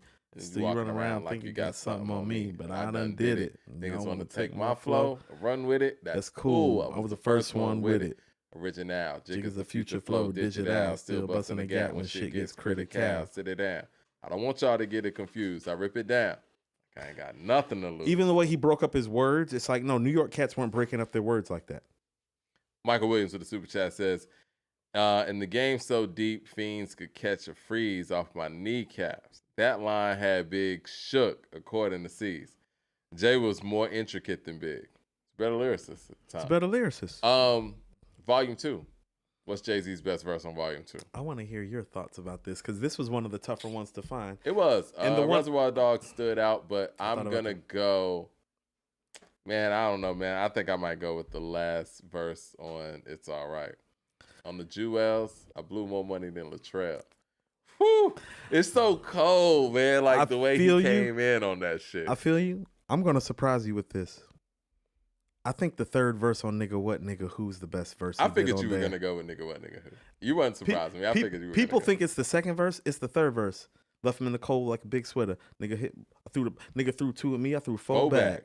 Way before Big had the gold act, Dame had the Lex Black. Motherfuckers want to test that, stress that, and right where you stress that, where you rest at. I suggest that niggas invest in the vest when I come through with the Glock Jet Black. You niggas step back. I'm the best at. You know I know apprentice of this. Me and my niggas, we invented the shit. I came into the business of this. The originator, none great. When he did that shit, I was like, that's a great verse. It is a great verse. People don't talk about it because people don't talk about that verse because it's like a Timberland beat and it's a big hit. It's like no, he's smashing. No, he killed he's smashing. That shit. I suggest niggas invest in a vest. When I come through with the Glock Jet Black, you niggas step back. I'm the best at. You know, ain't no apprentice of this. Me and my niggas, we invented this shit. I came into the business of this. The originator, none greater. Well, let me rethink my verse because I got that last verse on the Jewels. I blew more money than Latrell. Well, thinking you jail like Flubber. I hover above the city in the private jet. Live is set. Pressure breaks. Feds want to investigate. Mr. I don't cop nothing less than 8. And anything involved with my name, regardless of the fame, is hard. I can't even walk through Harlem again. Charge it to the game. I'm platinum like American Express. My boy died. All I did was inherit the stress to make every jam tougher. You ain't my man. Fuck you. I suggest let you live. Right? Negative. Here's how I feel about It's All Right, too. It's All Right to me is a bonus track on Volume 2. So you aren't counting the bonus. I'm not counting. That was on the streets to watch it, too. Right? Correct. Yeah. And so that's why I'm like, oh, no. If we're talking about like the album itself, when it got made, it's like, no, that Nigga What Nigga Who verse. It's not the second verse. It's the third verse. Because I also felt like the two niggas did through two of me. I threw four back. I felt like that was a shot at somebody. I felt like that was a shot. That shit was crazy. See, I like Petty J. What about the week ago second verse? Because I thought about that one too. Ooh, what he's I feel the first one. I just sat with no speech on the phone. Yeah. Check it out there bleaching your dome. He said, man, you think shit sweet from your home because you're home. From then I knew the beef was on. That's great, but it's not the pull off. How about this? That's more classic Jay, but the pull off of Nigga What Nigga Who, because he's talking. No, you're right. The flow's crazy. He's talking like that on a hit record. Mm-hmm. I suggest that niggas invest in a vest. When I come through with the Glock Jet Black, you niggas step back. I'm the best at. You niggas ain't. No, it's Nigga that What verse Nigga is Who. crazy. That shit crazy. Volume 3. I'm gonna go do it again, man. I thought about do it again, so this is what I said. It's between the do it again verse. But Mike, Come and Get Me, verse 2. Come and Get Me is dope. I made it so you could say Marcy, and it was all good. I ain't crossover. I bought the suburbs to the hood. Made them relate to your struggle. Went on MTV with do-rags. I made them love you. You know normally people wouldn't be fucking with you till I made them understand why you do what you do. I expected to hear Jay if it wasn't for you, but instead, all I hear is buzzing in your crew. How y'all scheming, trying to get accustomed to my moves so y'all can take me out, stake out my house. But I got pride, I'm a nigga first. I gotta cock back and let the trigger work. That's how Jigga work. The funny thing, I represent y'all every time I spit a verse, and that's the shit that hurts. But hey, I got my mind right, got my 9 right here. So if y'all feel that the timing's right, woo! I'm hearing Snoopy track. I see a So Ghetto third verse. Now I'm going to do it again, man. What? Think Jigga's a joke, nigga? Hardy hard. No, that's not it. It's do it again. How the fuck you gonna talk about them C's on my hill? We just cop them things, homie, the chromey wheels. Both arms chunky, the sleeves all chill. Given time 100 G's in your grill. Don't talk to me about them C's got skills. He's all right, but he's not real. Jay-Z's that deal with seeds in the field. Never feel for war, hug, squeeze that still. Fuck, you got a flow, that's cool with me. You got a little cars, little jewelry. Nah, I skipped the part. I was thinking about the Kane thing, man. I always go back to that. I seen the same shit happen to Kane. Who is he 3 cuts talking in your about? eyebrows. She's talking about the locks. 3 cuts in your eyebrows trying to wild out. That's literally why Wild Out was out off We Are the Streets. I always thought that was LL shot, but hey, I could be wrong. I felt like that was a lock shot. From Reservoir Dogs, because if you know the Reservoir Dogs story, the Locks wasn't too happy about how they got that call last minute. Right. And that's why Styles is literally on the record. I don't give a fuck who you are, so fuck who you are. Right? Who you think he talking about on Reservoir Dogs? Right. Jay ain't dumb. What about Dynasty? Dynasty, and I put this in my notes. The Dynasty might be the toughest pick because this is the real switch where the lyricism does go down. The quote-unquote classic traditional all-time great lyricist does kind of take a step back. It's not Volume 2 where he takes a step back. He's still got stuff on there. It's not Volume 3. Theme song to The Sopranos. I knew you got that. Mike, yeah. You want to know what I still think it is, though? I feel, first of all, I'm not a big fan of the Dynasty intro like everybody else. Like, everybody thinks it's like one of his like top records. It's one of the greatest intros of all time. I don't feel that way. I feel it's more the beat. And that's weird that I say that about somebody like Jay, where I feel like it's more the beat because that beat's pretty fucking ill. Mike, it's still that verse on 1-900 Hustler to me. The 1-900 Hustler. Because that's classic Jay to me. Here's a couple of suggestions on how you could finesse it. You find a dude in town, you send them a short message. Say, hey, I'm new in town. I don't know my way around, but I got some soft white that should have come back brown. I got that butter all night because most niggas don't know a brick from a. They seek buying hard white, and if you free tomorrow night, I can meet and discuss price. FYI, I never been robbed in my life. Or I think I think the people in the chat are agreeing with me with the theme song to The Sopranos. No, plays in the key of life in my mental piano. Got a strange way of seeing like Stevie Wonder with beads under the do-rag. I never felt it the way everybody else felt it. Give me 1-900 Hustler. Web Visibility with the super chat says, it should be noted that Jay-Z performed for Louis Vuitton with Pharrell 5 months ago, but didn't perform any at Hip Hop 50 events. Well, you know, y'all got that noted. I'm not gonna. It's his birthday. It's his birthday. We're gonna let that slide. We're not gonna talk that way today. The Blueprint. Best verse on The Blueprint. Oh, Mike, So I got some notes. You know what? If we want to just talk about bar work, I might go with All I Need. Which is my favorite song, personally. The last verse. Mm-hmm. But, man, them verses on You Don't Know, man. I came into this motherfucker 100 grand strong, 9 to be exact, from ground to cheek. I don't know, man. Put this shit in motion. They never reminded me back. I don't know. I forgot some of my J notes quick. Go ahead. I was meaning to say this when we were talking about Volume 3. Volume 3 is the second most bootleg album ever after I Am.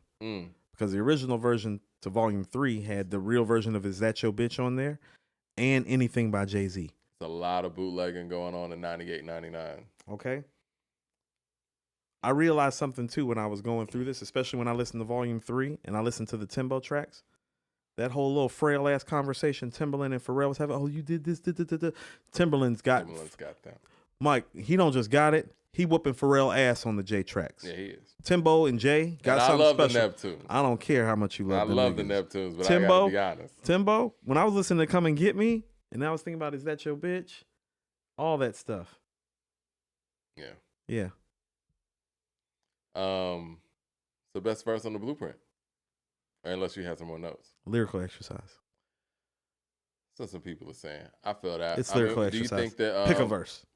Honestly, man, what about the Takeover verse though? It's some honorable mention. Yeah, how about this? That's strong. You want to know what I think? I think the Takeover is actually one of his better songs. It is. In the end. Yeah. I got to dip for like 2 seconds, Mike, because Sade, the artist, just got here to help set up the studio. I got to kind of direct traffic right quick, and I got to jump right back in. I need 30 seconds. 30 seconds? Impromptu. All right, cool. Let's see what the people thinking in here. I want to get some of y'all opinions with the super chat or whatnot while Coop's gone for a second. What do y'all think the best verse is on Reasonable Doubt? I do want to see what y'all think the best verse is on Volume 1, Volume 2, Volume 3, The Dynasty, and shoot, we're at The Blueprint now. I'm gonna read some of these comments too. Oh man, he already going to the blueprint too. Jay's the MC for real. Killed it at the show. Girls, Girls, Girls Part 2 verse. You know what? My thing about the Girls, Girls, Girls record, I feel like Part 2 might have actually been created first. It feels like Girls, Girls, Girls, the concept and the beat probably was made first. I don't have any confirmation on this, but it seems like Just Blaze might have went back after the fact and basically created what we know of as Girls, Girls, Girls at this moment. Never changed third verse. It's a great verse too. Jay got a lot of one-liners on the Blueprint. And I think that's what makes the Blueprint special. And like I said earlier, I think the Blueprint's one of those records that even with the holes, like the Jigga My Nigga, and I think Renegade's a hole. I don't really love Renegade like that. Not saying that as an Eminem non-fan, if you will, but the production on Renegade just doesn't fit the album. And I never thought the production on the song Renegade was strong. I don't think the song fits the album at all anyway. But even with those things going on with the Blueprint, I think that the highlights of the Blueprint are just so high, it carries the album over. And honestly, with the Jay and Nas thing that was going on at the time, the anticipation for the Blueprint was super high. So Jay had the songs to actually counter that as well. And I think Izzo being debuted at the not BET Hip Hop Awards, the BET Awards, the first annual one, I think that created the buzz for, what he was doing with the soul samples anyway. You want to go to, they said Eminem had the best verse on the Blueprint. Okay. I mean, Freeway had the best verse on the Dynasty album. We're talking about Jay's best verses on his albums. Yeah. I mean, again, like I said, if you look at Renegade in a vacuum, sure, but I just don't think that song fits the album, just my opinion. I mean, I wanted to say something quick about Lyrical Exercise again while we're still in the Blueprint. So as somebody that is traditionally, side of the other side, I wasn't lyrically impressed with the Blueprint. I was more impressed with his growth as an artist. And the songmaking. And the songmaking ability. But then Lyrical Exercise came on, Mike. And people forget, and this is what I mean, how history is different now. When you pull up Volume 3 now, like on music platforms, Is That Your Bitch and Anything are on there. They weren't on there. When you pull up the Blueprint now, it has Lyrical Exercise and Girls, Girls, Girls Part 2 as separate records. You feel what I'm saying? I was just telling the people while you were gone, I feel like Girls, Girls, Girls 2 was probably made first. I feel that way too. I feel like that, but I do. It feels because that way. I feel like Kanye, again, was the actual blueprint of the Blueprint. But Mike, I say this, and I'm not joking when I say this. When I heard Lyrical Exercise, that's the record that made me worried, because I think Lyrical Exercise is his best end-to-end mic performance since Volume 1. He was in a zone on the Blueprint. And, and again, the zone wasn't just on some lyrical miracle stuff. Like you said, he was in a song-making zone. But he was knocking these records out, as they say, in a week or so. I think one of the biggest missteps, and I'm not just saying this as, Mike D from A2HH Live, I think one of the biggest missteps on the Blueprint is him forcing Renegade on the album. You've always said that. It created this narrative that Eminem can out-rap him, number one, and it was a play for Jay to sell some records. There's literally 222 people in the chat right now. It's like 22 twos. 22 twos in the building. But no, I don't think that Jay had faith in the songs on the Blueprint actually selling the album. So he wanted to get Eminem on there. Eminem had just sold an astronomical amount of records, and he figured that, okay, well, if songs like Izzo ain't gonna move the needle, I don't really have a Give It To Me on here, but I can get Eminem sales. Or if worse come to worse, I could put out Jigga That Nigga Jigga, because if you remember, even on the Unplugged, he performed that record because he thought that was a hit. No. It wasn't. No, I agree. So when you criticize Renegade, here's my problem with the criticism of Renegade. It's better than Hola Ho Vito. It's better than Jigga That Nigga. It is. It's a better song. And so when you're saying it doesn't Production-wise, it's not better. I think it's production-wise better too. Definitely Hola Ho Vito. Like Hola Ho Vito is the weakest Timberland and Jay-Z combination song. If I heard those beats as a rapper, right? I heard those 3 beats. I'm picking the Renegade beat last. Now, I will give Eminem props.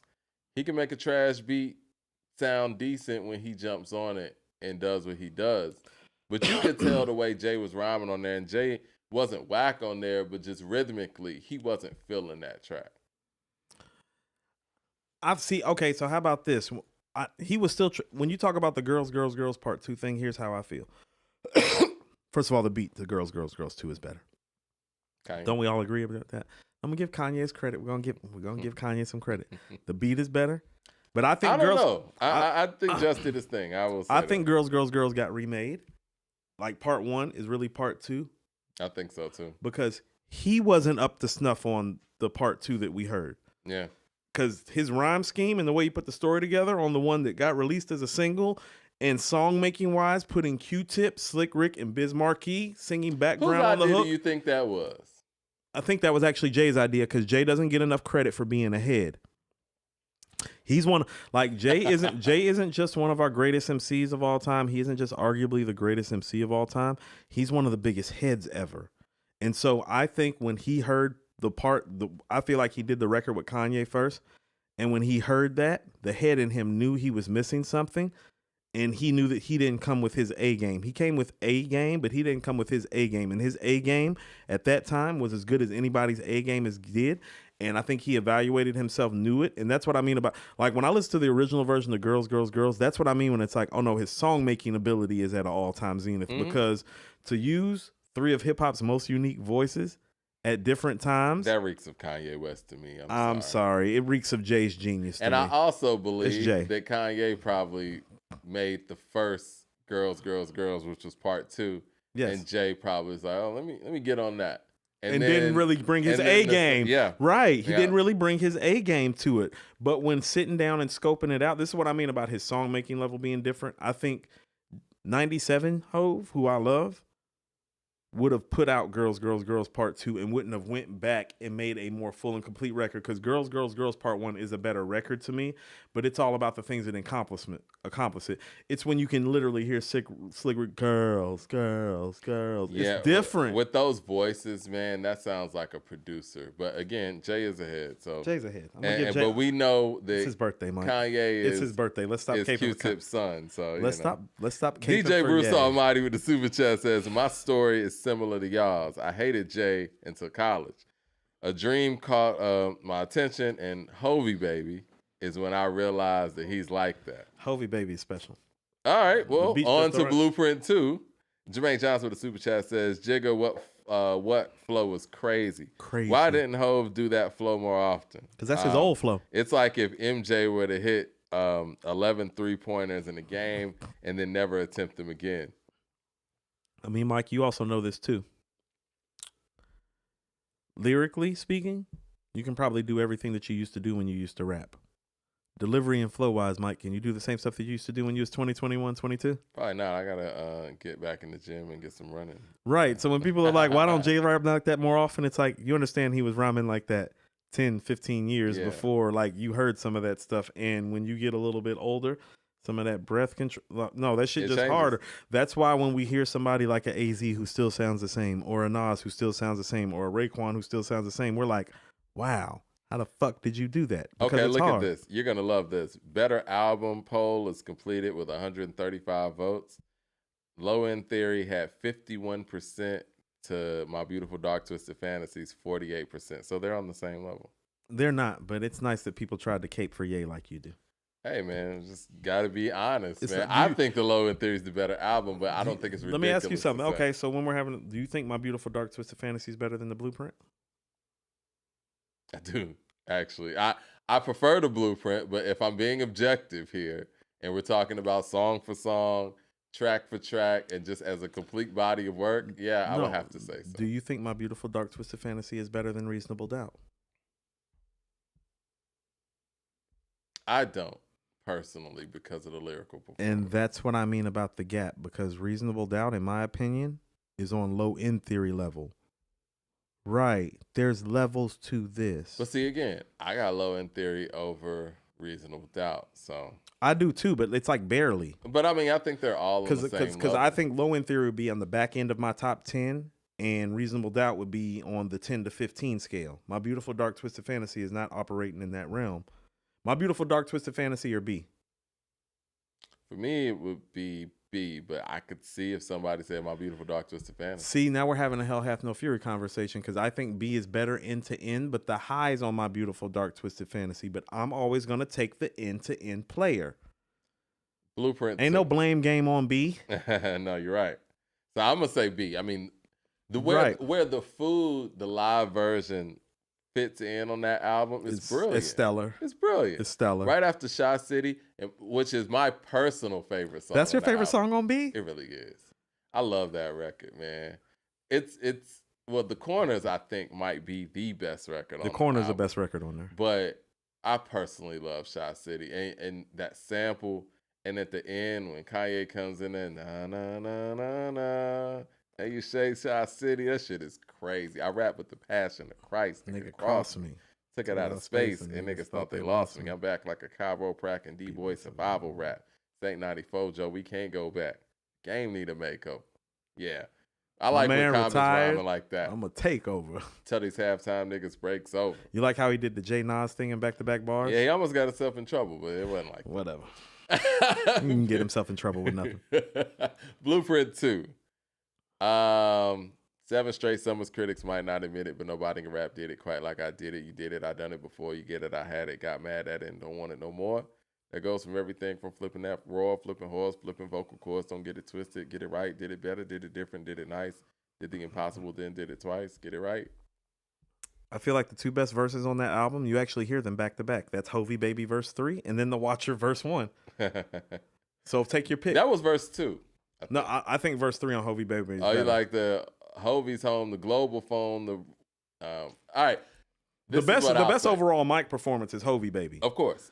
That beat leaves a little bit to be desired, but he's so brilliant on there that it's like you almost forget that the beat is even like fucking playing. What do you think about the Blueprint 2 song? I don't. Where the second verse where he's going in on Nas, like, hey man, that shit's strong. The Takeover is way stronger than that. That's what I'm saying. The Takeover is stronger as a full song, but his mic performance on that, can't y'all see that he's fake? The rap version of TD Jakes prophesizing on your CDs and tapes. See, here's the thing. When you talk that way now, well, you sampled his voice. You bought him up on your first single. You bought him up on Where I'm From on the Best MC thing. So it's like my problem with the Blueprint 2 is it's almost like, well, you're retracting statements now. Like on the Takeover, he explained, went from top 10 to not mention it all. Tell your bodyguards, Uchi Wally verse better than y'all. The context is different. On the Blueprint 2, he trying to make it seem like this dude is whack. It's like, you love this dude. You just said it was you, him, and Big. You just sampled his verse. Yeah. You just sampled The World Is Yours. You just started off the first single on your second album saying body crazy, tits firm like Nature, Foxy, Nas, and AZ. It's like, you've been using this man's hooks, been mentioning him, been bigging him up as one of the best MCs, and then all of a sudden he's fake, the rap version of TD Jakes. Context matters. On the Takeover, the reason why the Takeover is so special, he's talking the way we talk. Yeah. He's talking the way the streets was like talking. He fell off. Yeah, he wasn't talking like he had a beef. He was talking like, tell your bodyguards, Uchi Wally versus better than yours. But the sun don't shine. Sun don't shine. It's only long sake. Nigga, you ain't witness. You witness from your folks' past and scribbled your life. I showed you your first tech on tour with Large Perfect. He's talking he's talking different. The Blueprint 2 sounds like, my problem with the Blueprint 2 as a whole, the song and the album, he's just trying too hard.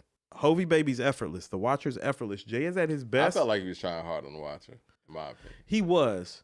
But he was still doing Jay stuff. Like when he's saying, you niggas seen a Rob report, i.e. you niggas ain't know how to floss since I stepped in the door like Eric B. Respect me and this bitch. No, that's Jay. Like he's being Jay on there. Like the Blueprint 2, that's not Jay. Jay doesn't come at people like that when he comes from. Jay is, you little fuck, I got money stacks bigger than you. All your niggas get is half a bar. Fuck y'all niggas. Fell from top 10 to not mention it all. That's how Jay really talks. So when Jay's best talk is when you're yourself. You always want to see the best version of somebody. Blueprint 2 is not the best version of himself to me. The Black Album kind of is. Got a lot of great verses on the Black Album. I'm interested to hear what I'm going to say his last verse on What More Can I Say? That was a contender to me, Mike. I think it's Threat verse 2. I figured you were going to go Threat. Threat. First of all, Threat's the best mic performance on the Black Album. And it's one of his best mic performances ever. Like cast the oil, I cast the Troy. You change your face, but the bullets change all that for you. Lift up your whole hood like you got oil under it. Your boy got the goods. Y'all don't want none of it. Valet a couple strays from the 38 special. Nah, it's Threat to me. DJ Bruce Almighty says sleeper pick Diamonds is Forever on Blueprint 2. Interesting. Yeah. The bars I never are there. liked that record. The bars are there. The bars are. It's Jay, so like the bars are gonna be there. Kingdom Come. That was tough because That wasn't tough for me. what is it? Just when they thought it was all over, I put the whole world on my back and broad shoulders. The boy Hobo, who you know, talk all over tracks like that.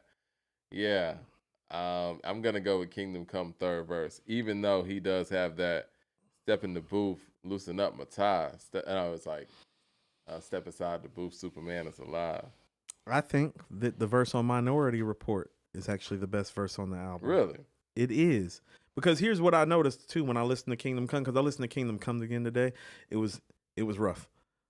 Because it's not a good album. No. And I noticed a couple things, because we're going to talk about this. We're going to segue just briefly. First of all, what Kingdom Come is a precursor to 444.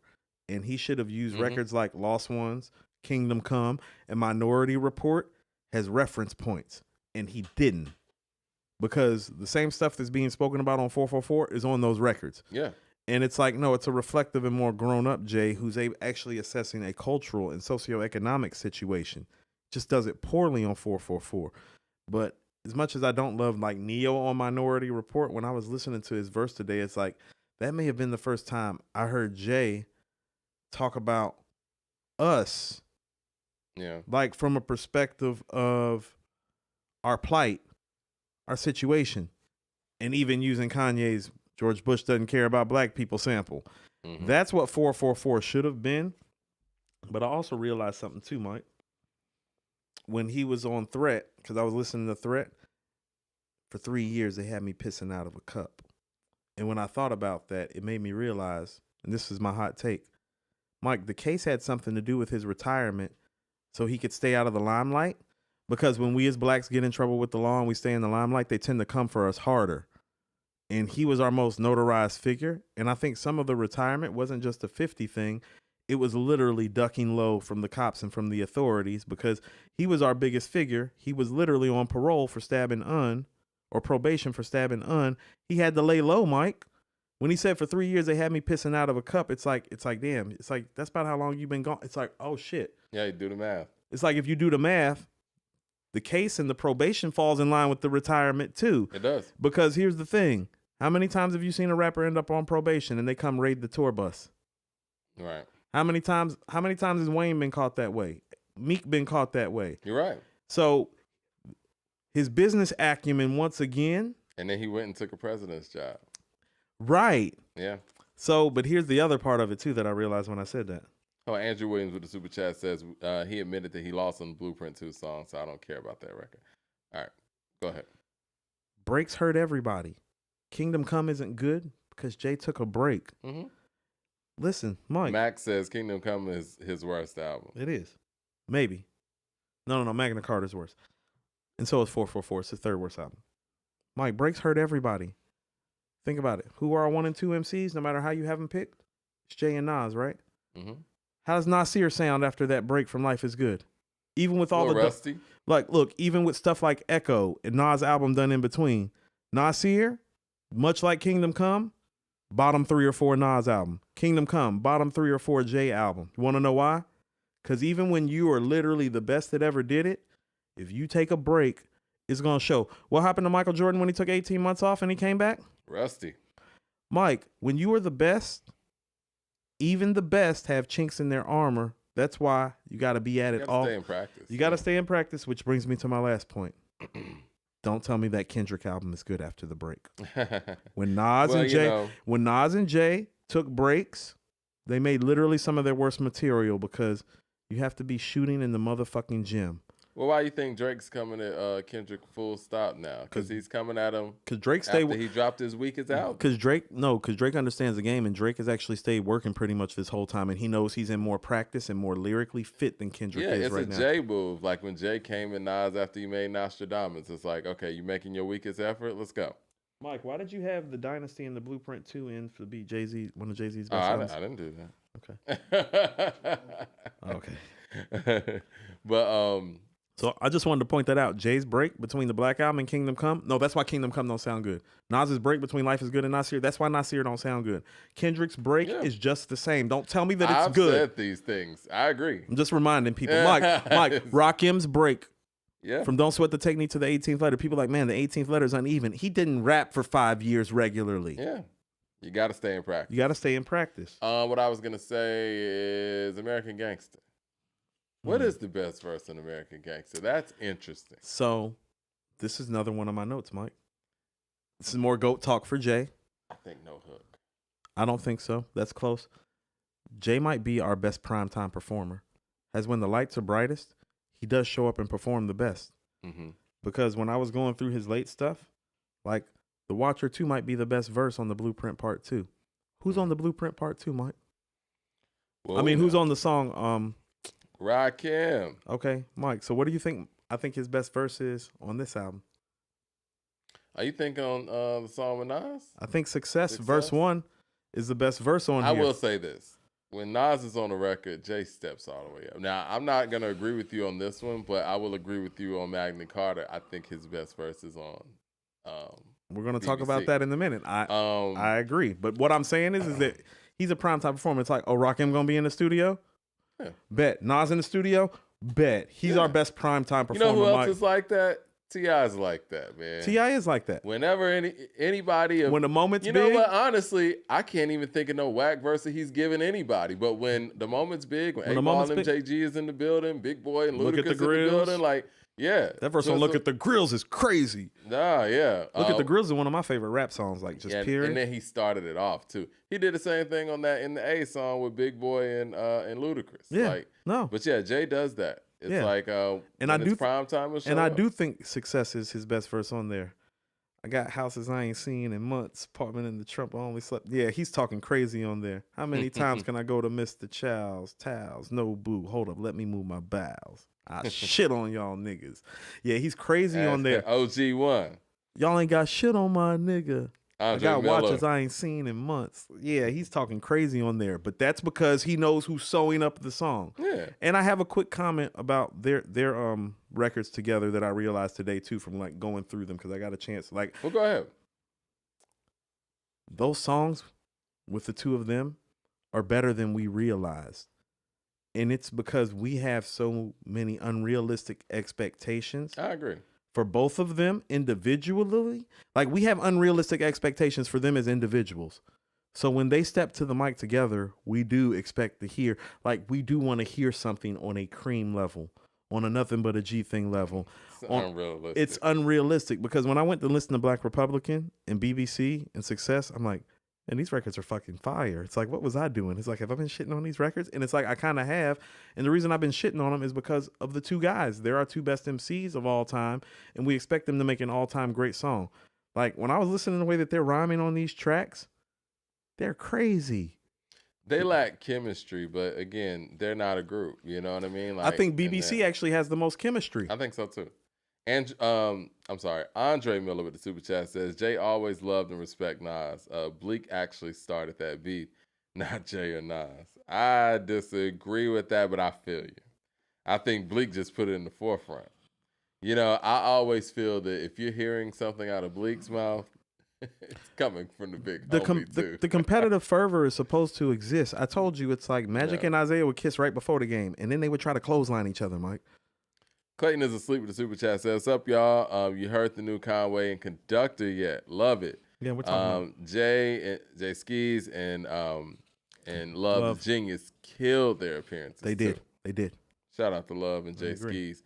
We were just vibing. We've to interviewed that both Skis. of them. Yeah, and fortunate enough too. Yeah, they're fortunate great. enough. They're great MCs. They're They not are. good. They're great. Both of them. Yeah, we're gonna talk about the project when we get done with all this J talk. I got the No Hook verse is the best on American Gangster. Now we're gonna go to the Blueprint 3. Huh. What is the best verse on the Blueprint 3? I got Already Home verse 2. Really? They taught me about fish scale. They want me to fish for them. They want me to cook clean and catch a dish for him. All of this just for him. Or they got a diss for him. Yeah. I think what we talking about. I don't like what we talking about. That's That's what I mean. It's like when What We Talking About came on, it's like, I love you, dude. I didn't come for you for that. And that beat is terrible. But Yeah, didn't love the beat, but his bar work was crazy. I did like Thank You. I like Thank You third Yeah. verse. Second and Yeah. third verse on I Thank was You was a thinking contender. The third verse, yeah. Yeah, so I thought it was Thank You third verse or Already Home second verse. Yeah, his bar work on the Blueprint 3 isn't that awesome. I mean, Mike, to be honest with you, the bar work after the Black Album isn't that great. But we're going to stay on course. Right. Magna Carta Holy Grail, I got his verse from BBC. I got it between the Fuck Up the World verse 2 or the BBC verse. Mm-hmm. The BBC verse sounds like more natural Jay, and so I'll lean with you on that. And that's when I notice it's like, no, he's a primetime performer, because when I'm going to American Gangster, it's like, in Magna Carta, it's like, oh, your two best verses are with him. That means you understand the moment and know who you're walking into the booth with or sending the record to or whatever. Okay, so now we got 444. I don't know. You know what? No. I know. First verse of Marcy Me. I was thinking second verse, Story of OJ. Okay. But that was hard. What an incredible career, though. You know, they even have to go through all those albums. It's not often that I say this. It's like, he's an easy top 5 MC to pick. Like, I don't care what region you're from. I don't care, what your preference is. If he's not in your top 5, your top 5 is probably personalized and biased. Objectively, he should be in everybody's top 5.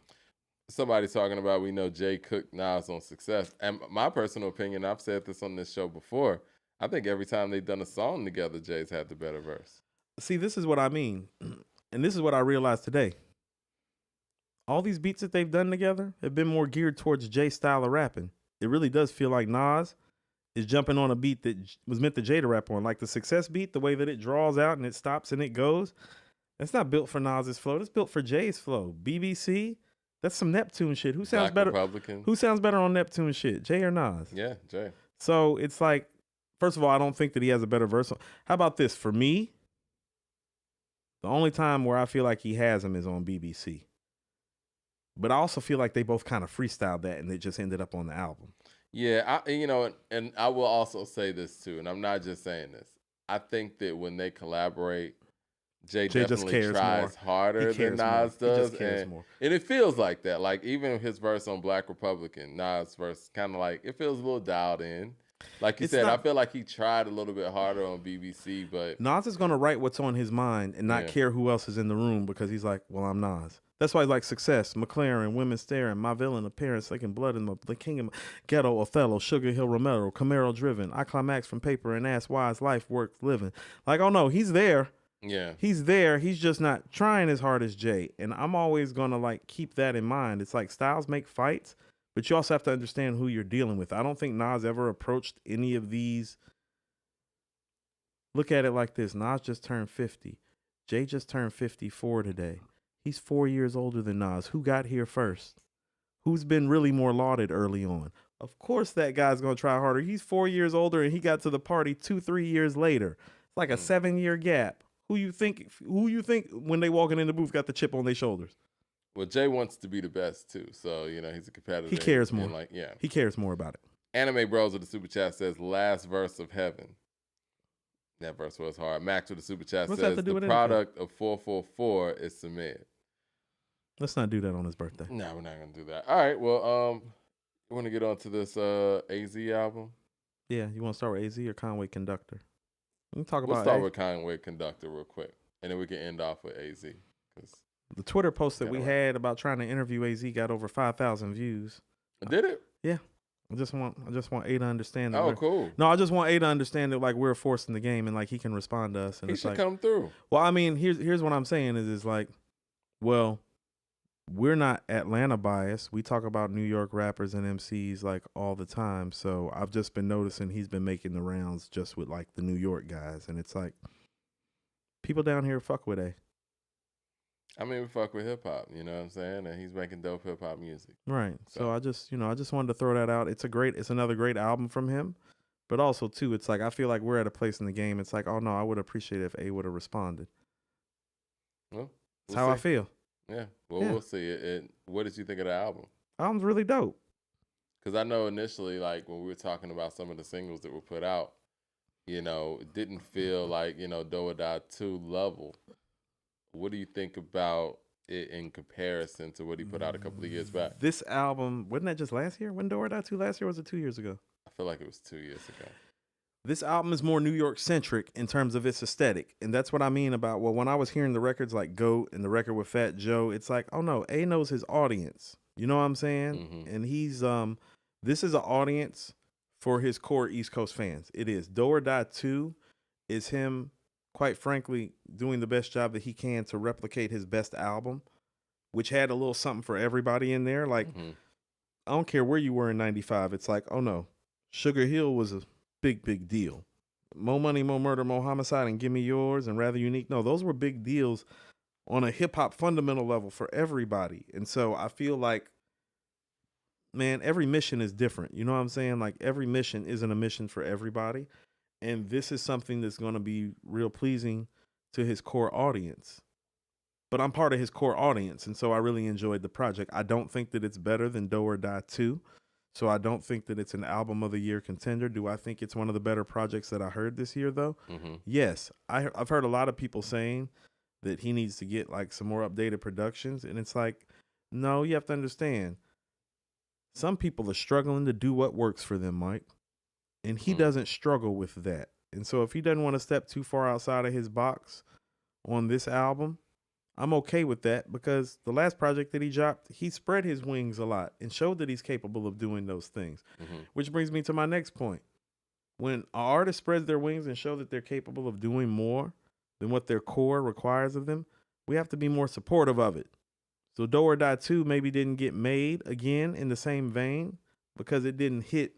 You know, when you hear him talk, he's definitely a businessman. It's like, oh, well, them numbers may not have done what he wanted them to do to make it seem feasible for him to go get a Conway, a Wayne, and put some of them joints together like the way he did. Because Do or Die 2 is kind of like soulful and funky and kind of grown up-ish, like, but in a good way. This is just more some traditional modern day New York hip hop. What do you say to the people that saying that the production, suffered and the album's some mid?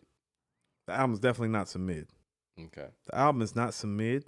It's a really good project from one of the best lyricists who ever lived. Here's what I thought when I was listening to this album after I got done listening to it. Tell me what makes Kane and G-Rap better all time than AZ. Oh, we're not going to do that. I think that their influence is what kind of puts them above. So, and I think that Kane, but have they hits? But they, first of all, what Kane hits are you talking about? And how long were Cool G-Rap and Kane on top of their game lyrically the way that he is? Because he's been on top of his game since, like, it's 2023. His first album came out in 1995. I'm sorry, like, Kane. So you got AZ over Kane. I'm saying when you're talking influence and impact, yes, but I'm pretty certain that when we made that criteria, it was like, so G-Rap and Kane are going to win for impact, right? Mm-hmm. They're not going to win for album making. They're not going to win for hit songs. They got more. Like, he doesn't have it. Ain't no half stepping. But at this point, he's made more records than Big Daddy Kane has at a high level. So you think that AZ would beat Big Daddy Kane in the verses? Ooh, Mike, if you talking about like how many joints he has, he's got a shot. Because you got to think about the records that he really has. Because here's what I'm saying. Like, Kane probably got him for the first 10, but them last 10 is A. So it'd be a good battle. Like, A got a lot of shit. That's what I'm saying. Like, just think. He can play Phone Tap. He can play Give Me Yours.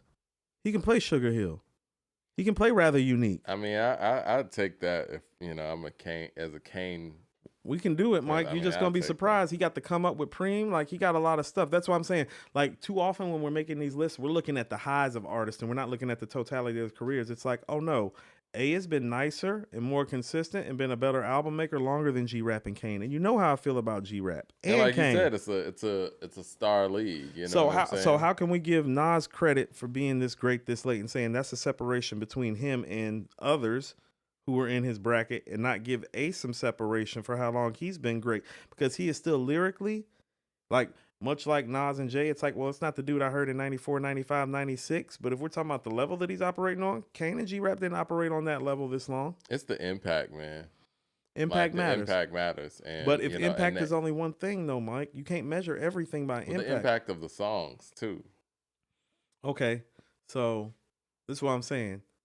What's Cool G Rap's most impactful song? I would say Road to Riches. Is that better than Sugar Hill?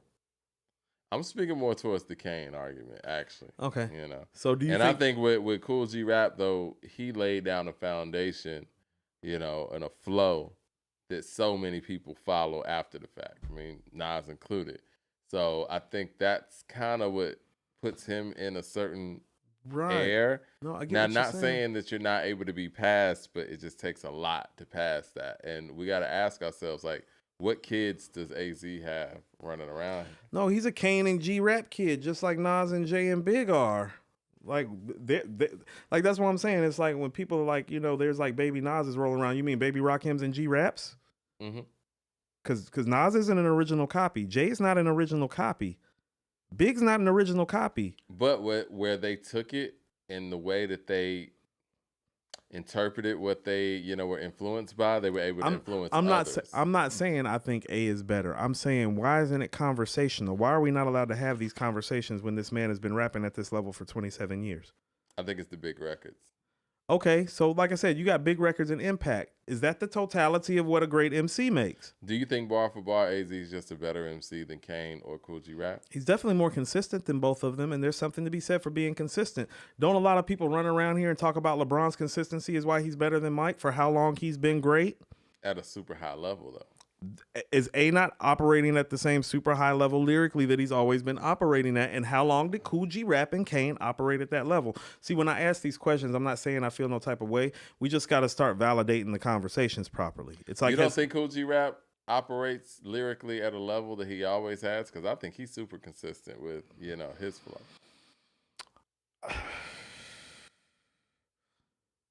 Roots of Evil was what?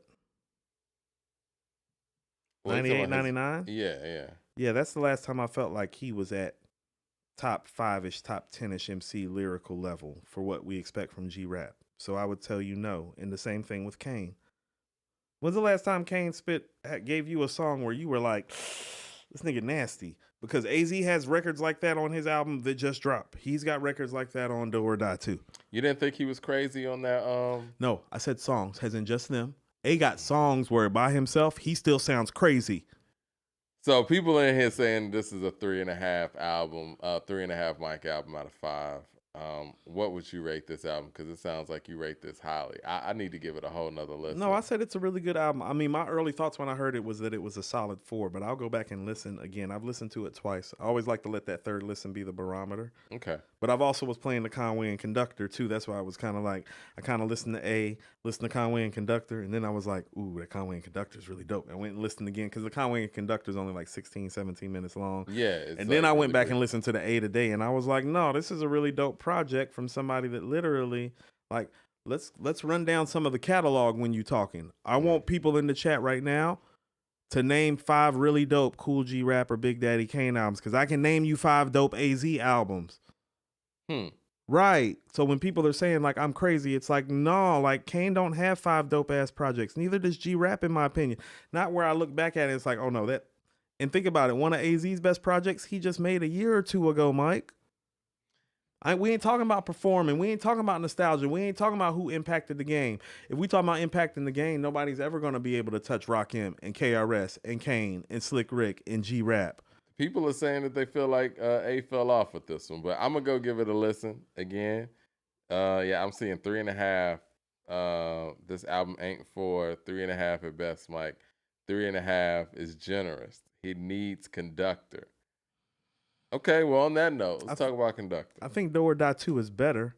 But what I'm saying, when I hear the bar work on this album, it's like, oh no, there are very few good dudes lyrically that have still sounded this fresh, this late. You understand he still sounds literally the same that he sounded 27 years ago. You know what, man? I was listening to Magic 2 the other day. Somebody mentioned Magic 2. That's a different level. Magic 2 is really good. It really is. Magic 2 is really good. So Andrew from Mirror Music, that's actually his favorite of the projects this year. I like Magic 2 a lot. I think that I was listening to Bakeem Woodbine. Just that whole run of songs. I was like, man, I feel like Magic 2 might have better replay value than Magic 3. If we're talking about just the bounce, yeah, because here's the thing about it. Like, specifically with Slow It Down and Pistols, that might be 2 of the 10 best songs from the run, Mike. Slow It Down and Pistols is like that. Yeah. I told you, like, Slow It Down might be the best. That and Store Run and Nobody, those 3 songs, those are the best songs just in a vacuum from the run to me. So it's like, when I can say 2 of your 10 best songs came from a project. No, Magic 2. When you just made 6 albums and made like 70-something songs, or how many songs did they make? 50? 70? 70 or something like 70. that. Magic 2's problem is it comes after KD3, which I think is the best album in the whole series. And you might be right about that too. Remember when we did the Magic 3 review, I said it's like, oh no, this is like It Was Written in the sense that it's like you got to give it time. People forget It Was Written got hated on in 96, 97, 98, 99. And then it's like by the time Stillmatic it came out, it's like, man, that It Was Written was really phenomenal. It's like, yeah, it took you like 5 years to catch that. One was the other one's Illmatic. Right. Dot with the super chat says, yeah, Magic 2 is special. Yeah. I think if Magic 2 came without any of these albums existing, like came after Nasir, like it would get the props that it deserves. I feel like if Magic 2 came after KD1 or KD2, it would be received differently. Definitely. But I'm glad Magic came after KD2. Look here. The best 3 album run of this era is KD2, Magic, KD3, right? KD2, Magic, Magic 3? Yeah. I mean, KD2, Magic, KD3? Yeah. That's the best 3-run album of this era, right? It is. Okay. No, you're right. Yeah. Okay. Let's talk about this Conductor and Conway. Shit crazy. They need to do a full-length project, not an EP. Man, listen, man, Conductor's crazy. Conductor's crazy. It's very Pete. He gives off to go to Pete Rock and Dilla again. It's like, oh man, like just want some beats. You want a beat tape? I look at Conductor as more of a Just Blaze in a sense. I'm about to say, I thought you were about to say Kanye again. Nah, because Conway makes full albums, but and I think Conductor can do that, but when you talk about blow for blow, I knew you were going there. About super kick party or whatever, like that's some shit Just Blaze used to do in the early 2000s where he would jump on somebody's project and give you one of the strongest beats on that project. See, I feel like Havoc used to do that too. Yeah. He's not Havoc. But Havoc is crazy. He's not Havoc. What Havoc did on that damn 2 Chainz and Wayne album, shit crazy. That needs to be noted. Best beat on Life of Pablo, Havoc. Yeah. Best beat on It Was Written, Havoc. Life of Pablo. Famous. You think that's the best beat on Life of Pablo? There's not a lot of good stuff to have on there. I don't know, bro. Nah, I like Life of Pablo. You like Pablo too, Jay? Life of Pablo's dope. You like Life of Pablo? I love 30 Hours. Oh, I actually think that Madlib got the best beat on there, man. No More Parties in LA is crazy. No More Parties in LA you might be right. Crazy. I'll give him the nod. I'll give Madlib the nod. We don't talk about Madlib enough. We don't talk about Madlib enough. No, we need to talk about he's up Madlib there. He's more. in the conversation because here's the thing. He's a beat guy and he's an album maker. So he deserves to be, when we be talking like Metro, Hit Boy, Alchemist, Dilla, Havoc. Because him and Dilla work together. He's a better album maker than Dilla. I would have to say so, Mad Villainy. And you know what? After listening to Hell Have No Fury, I'm going to have to put Mad Villainy in my top 10 instead of Hell Have No Fury. I got to redo my top 10. I got to redo mine too. I got to redo mine. Now, I'm cool with the first 3 You're that I put. You're fucking tripping, though. Mad Villainy is better than Hell Have No Fury. It's not. Put it in the chat. It's got accordion. Accordion's hard. You don't like accordion? No, it has accordion. That's the one advantage it has over it. Hell Hath No Fury. Everything else is Hell Hath No Fury. I don't know, brother. I don't know about that one. I want to see what the people say. You know, the beautiful thing about hip hop is that it really is about your preference and about your taste. You know, speaking of which. Oh, LP with a super chat says KD3 and Magic 3 is like Midnight, Marauders, and Low End. Both classics by the same artist and sound completely different. It's preference. Magic 2 got unnecessary hate. I don't know if it got hate. I don't know if it got hate, yeah. Like you said, it might have said, got overlooked a little bit. I mean, when you make albums like KD2, Magic, KD3. I remember us doing the review, though, on Magic 2.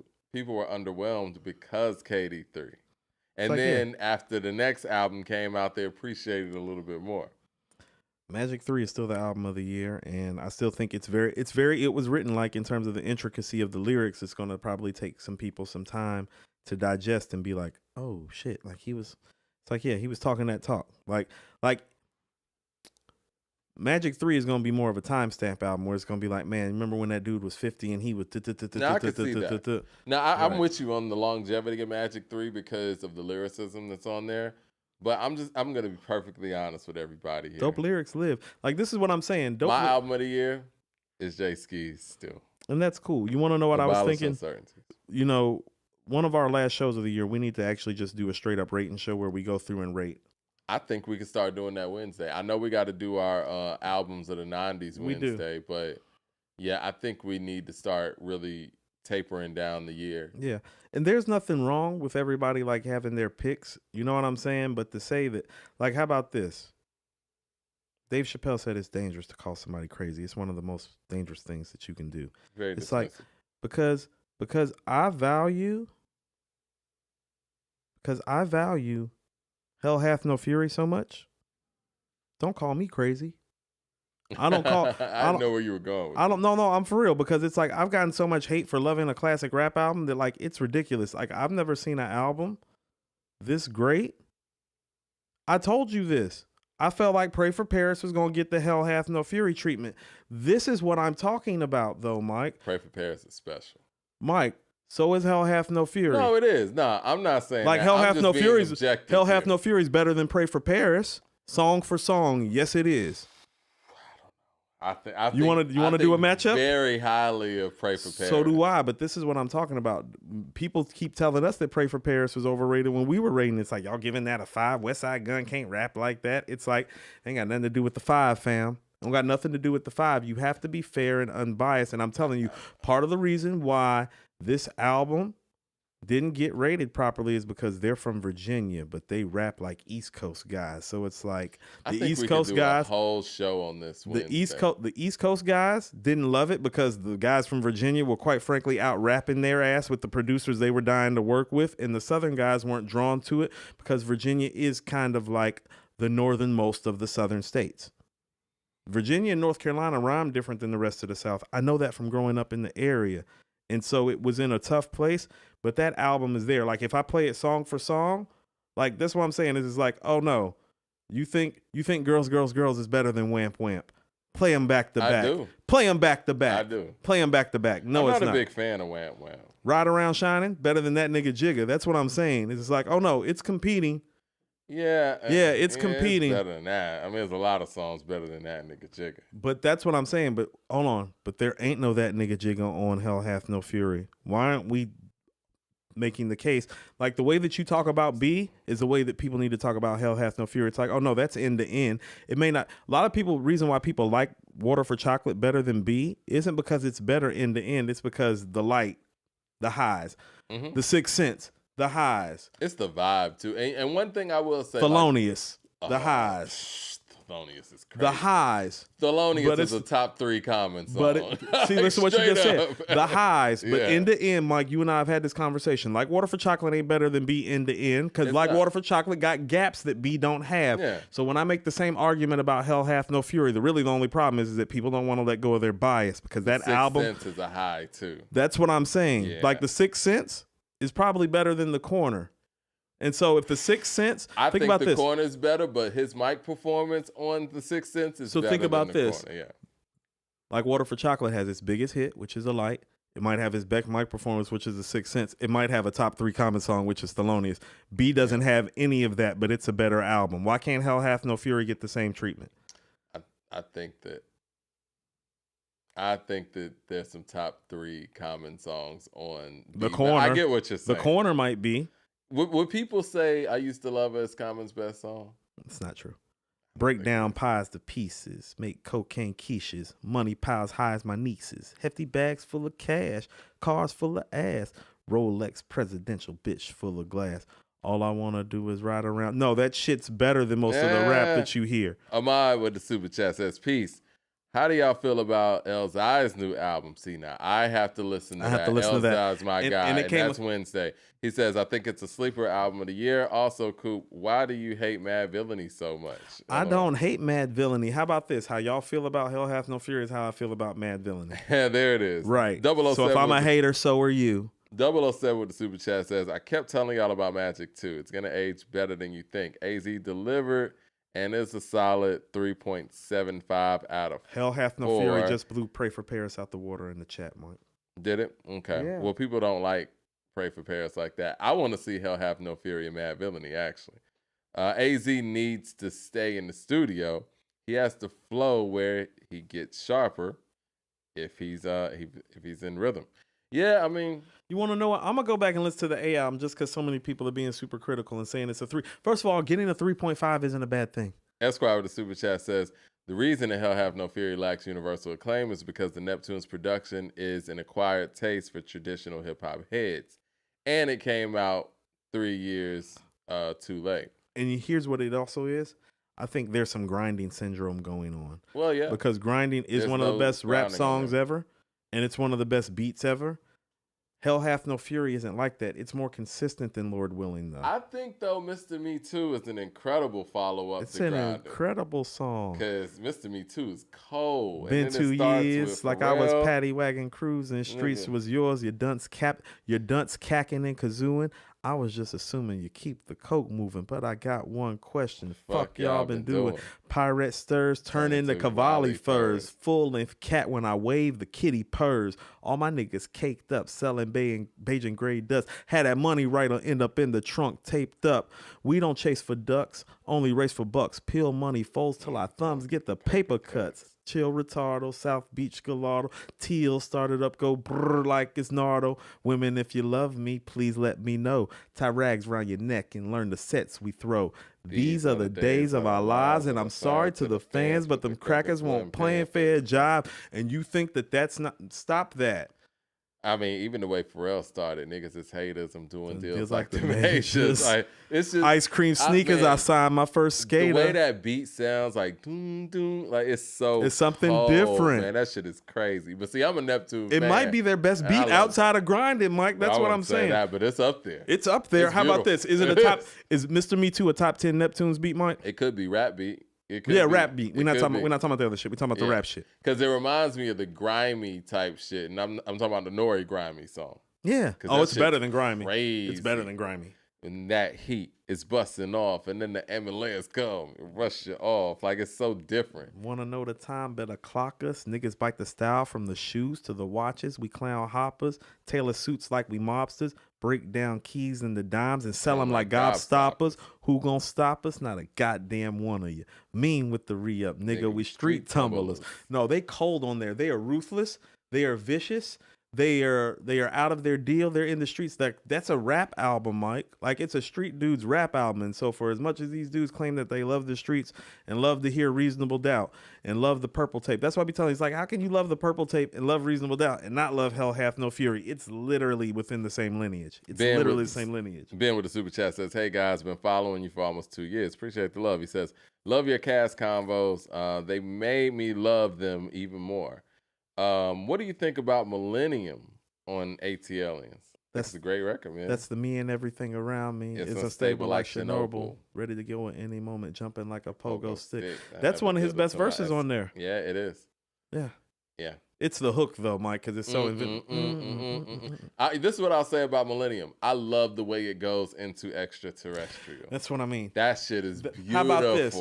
ATLians is their rap album, but the back end of the rap album is the Outkast creatively that we all know and embrace. Millennium, 13th Floor, Extraterrestrial. Like Earth, Moon, Mars, and then it goes you know who that shit is beautiful.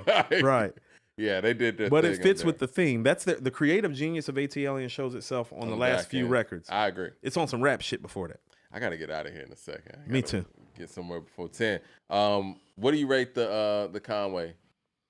It's hard to because it's an EP. It's only 7 tracks and it's 16 minutes long. But Mike, it's super impressive. Hell Have No Fury 51% to Mad Villainies 48%. Yeah. 43 votes. Well, it's a better album. It always was. LP with the super chat says it's like trying to fly, but they clipping your wings, and that's exactly why the caged bird sings. Malik talking about being stuck on jobs. Stop it. Okay, so you got some support here. It's real, Mike. People, how about this? That's one of those albums I think people haven't really listen to that album the way that they say that they think they know the album, where it's like when you and me talk to each other sometimes, you make me go, I need to go back and listen to that. Mm-hmm. I make you go, I need to go back and listen to that. Yeah. All these niggas need to go back and listen to Hell Hath No Fury. all these dudes. I want to give it a full listen. It takes me back to 06, man. But I was in rap mode then. I told you Hell Hath No Fury was a rap album. I remember being with Holla. I took him to McDonald's before we went to the studio, and Keys Open Doors came on, and he just shot me a look like, I was like, yeah, we got to do better. Yeah. We got to do better. Keys Open Doors is crazy. All right, well, let's save some of these for Wednesday because we got a whole lot. We got to get to that Elzai. I want to do a deeper dive into this AZ thing, and I want to kind of explore some of the things you were talking about with AZ and, and Kane and Cool G Rap. I'm going to come up with an AZ like primer list too. Okay. But real quick before we go, because I did my top 25 list. Okay. But here are some of the albums that we missed, and so maybe we need to give the 2000 to 2009 some more respect, and maybe do a comprehensive list. For sure.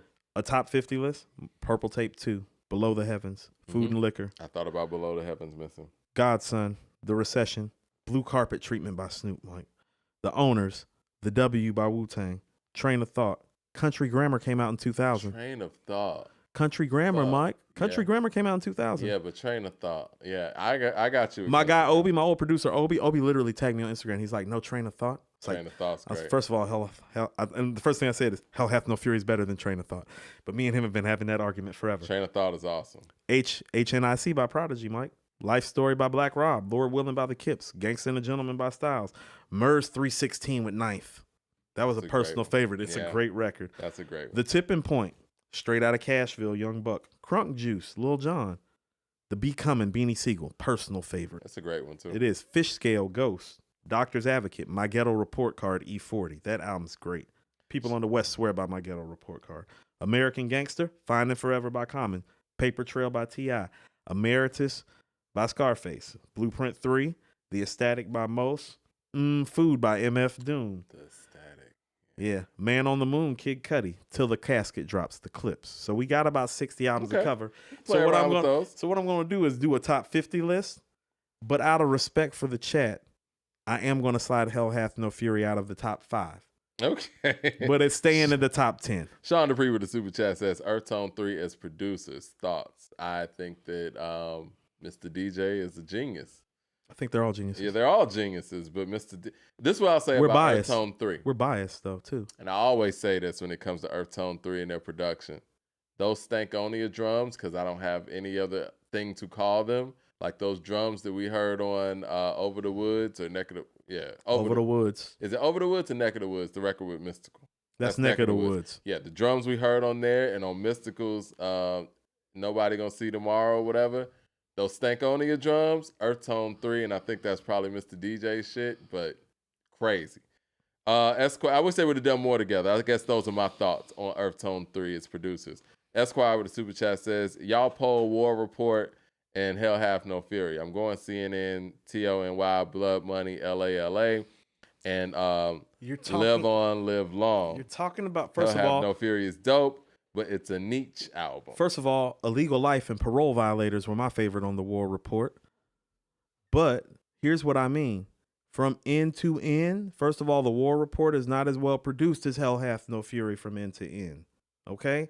And song-wise, there are gaps on CNN's first album, The War Report, that are not on Hell Hath No Fury.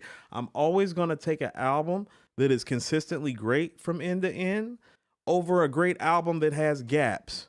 Always. Because we know it exists. It Takes a Nation exists. Mm-hmm. Death Certificate exists. Doggy Style exists. Illmatic exists.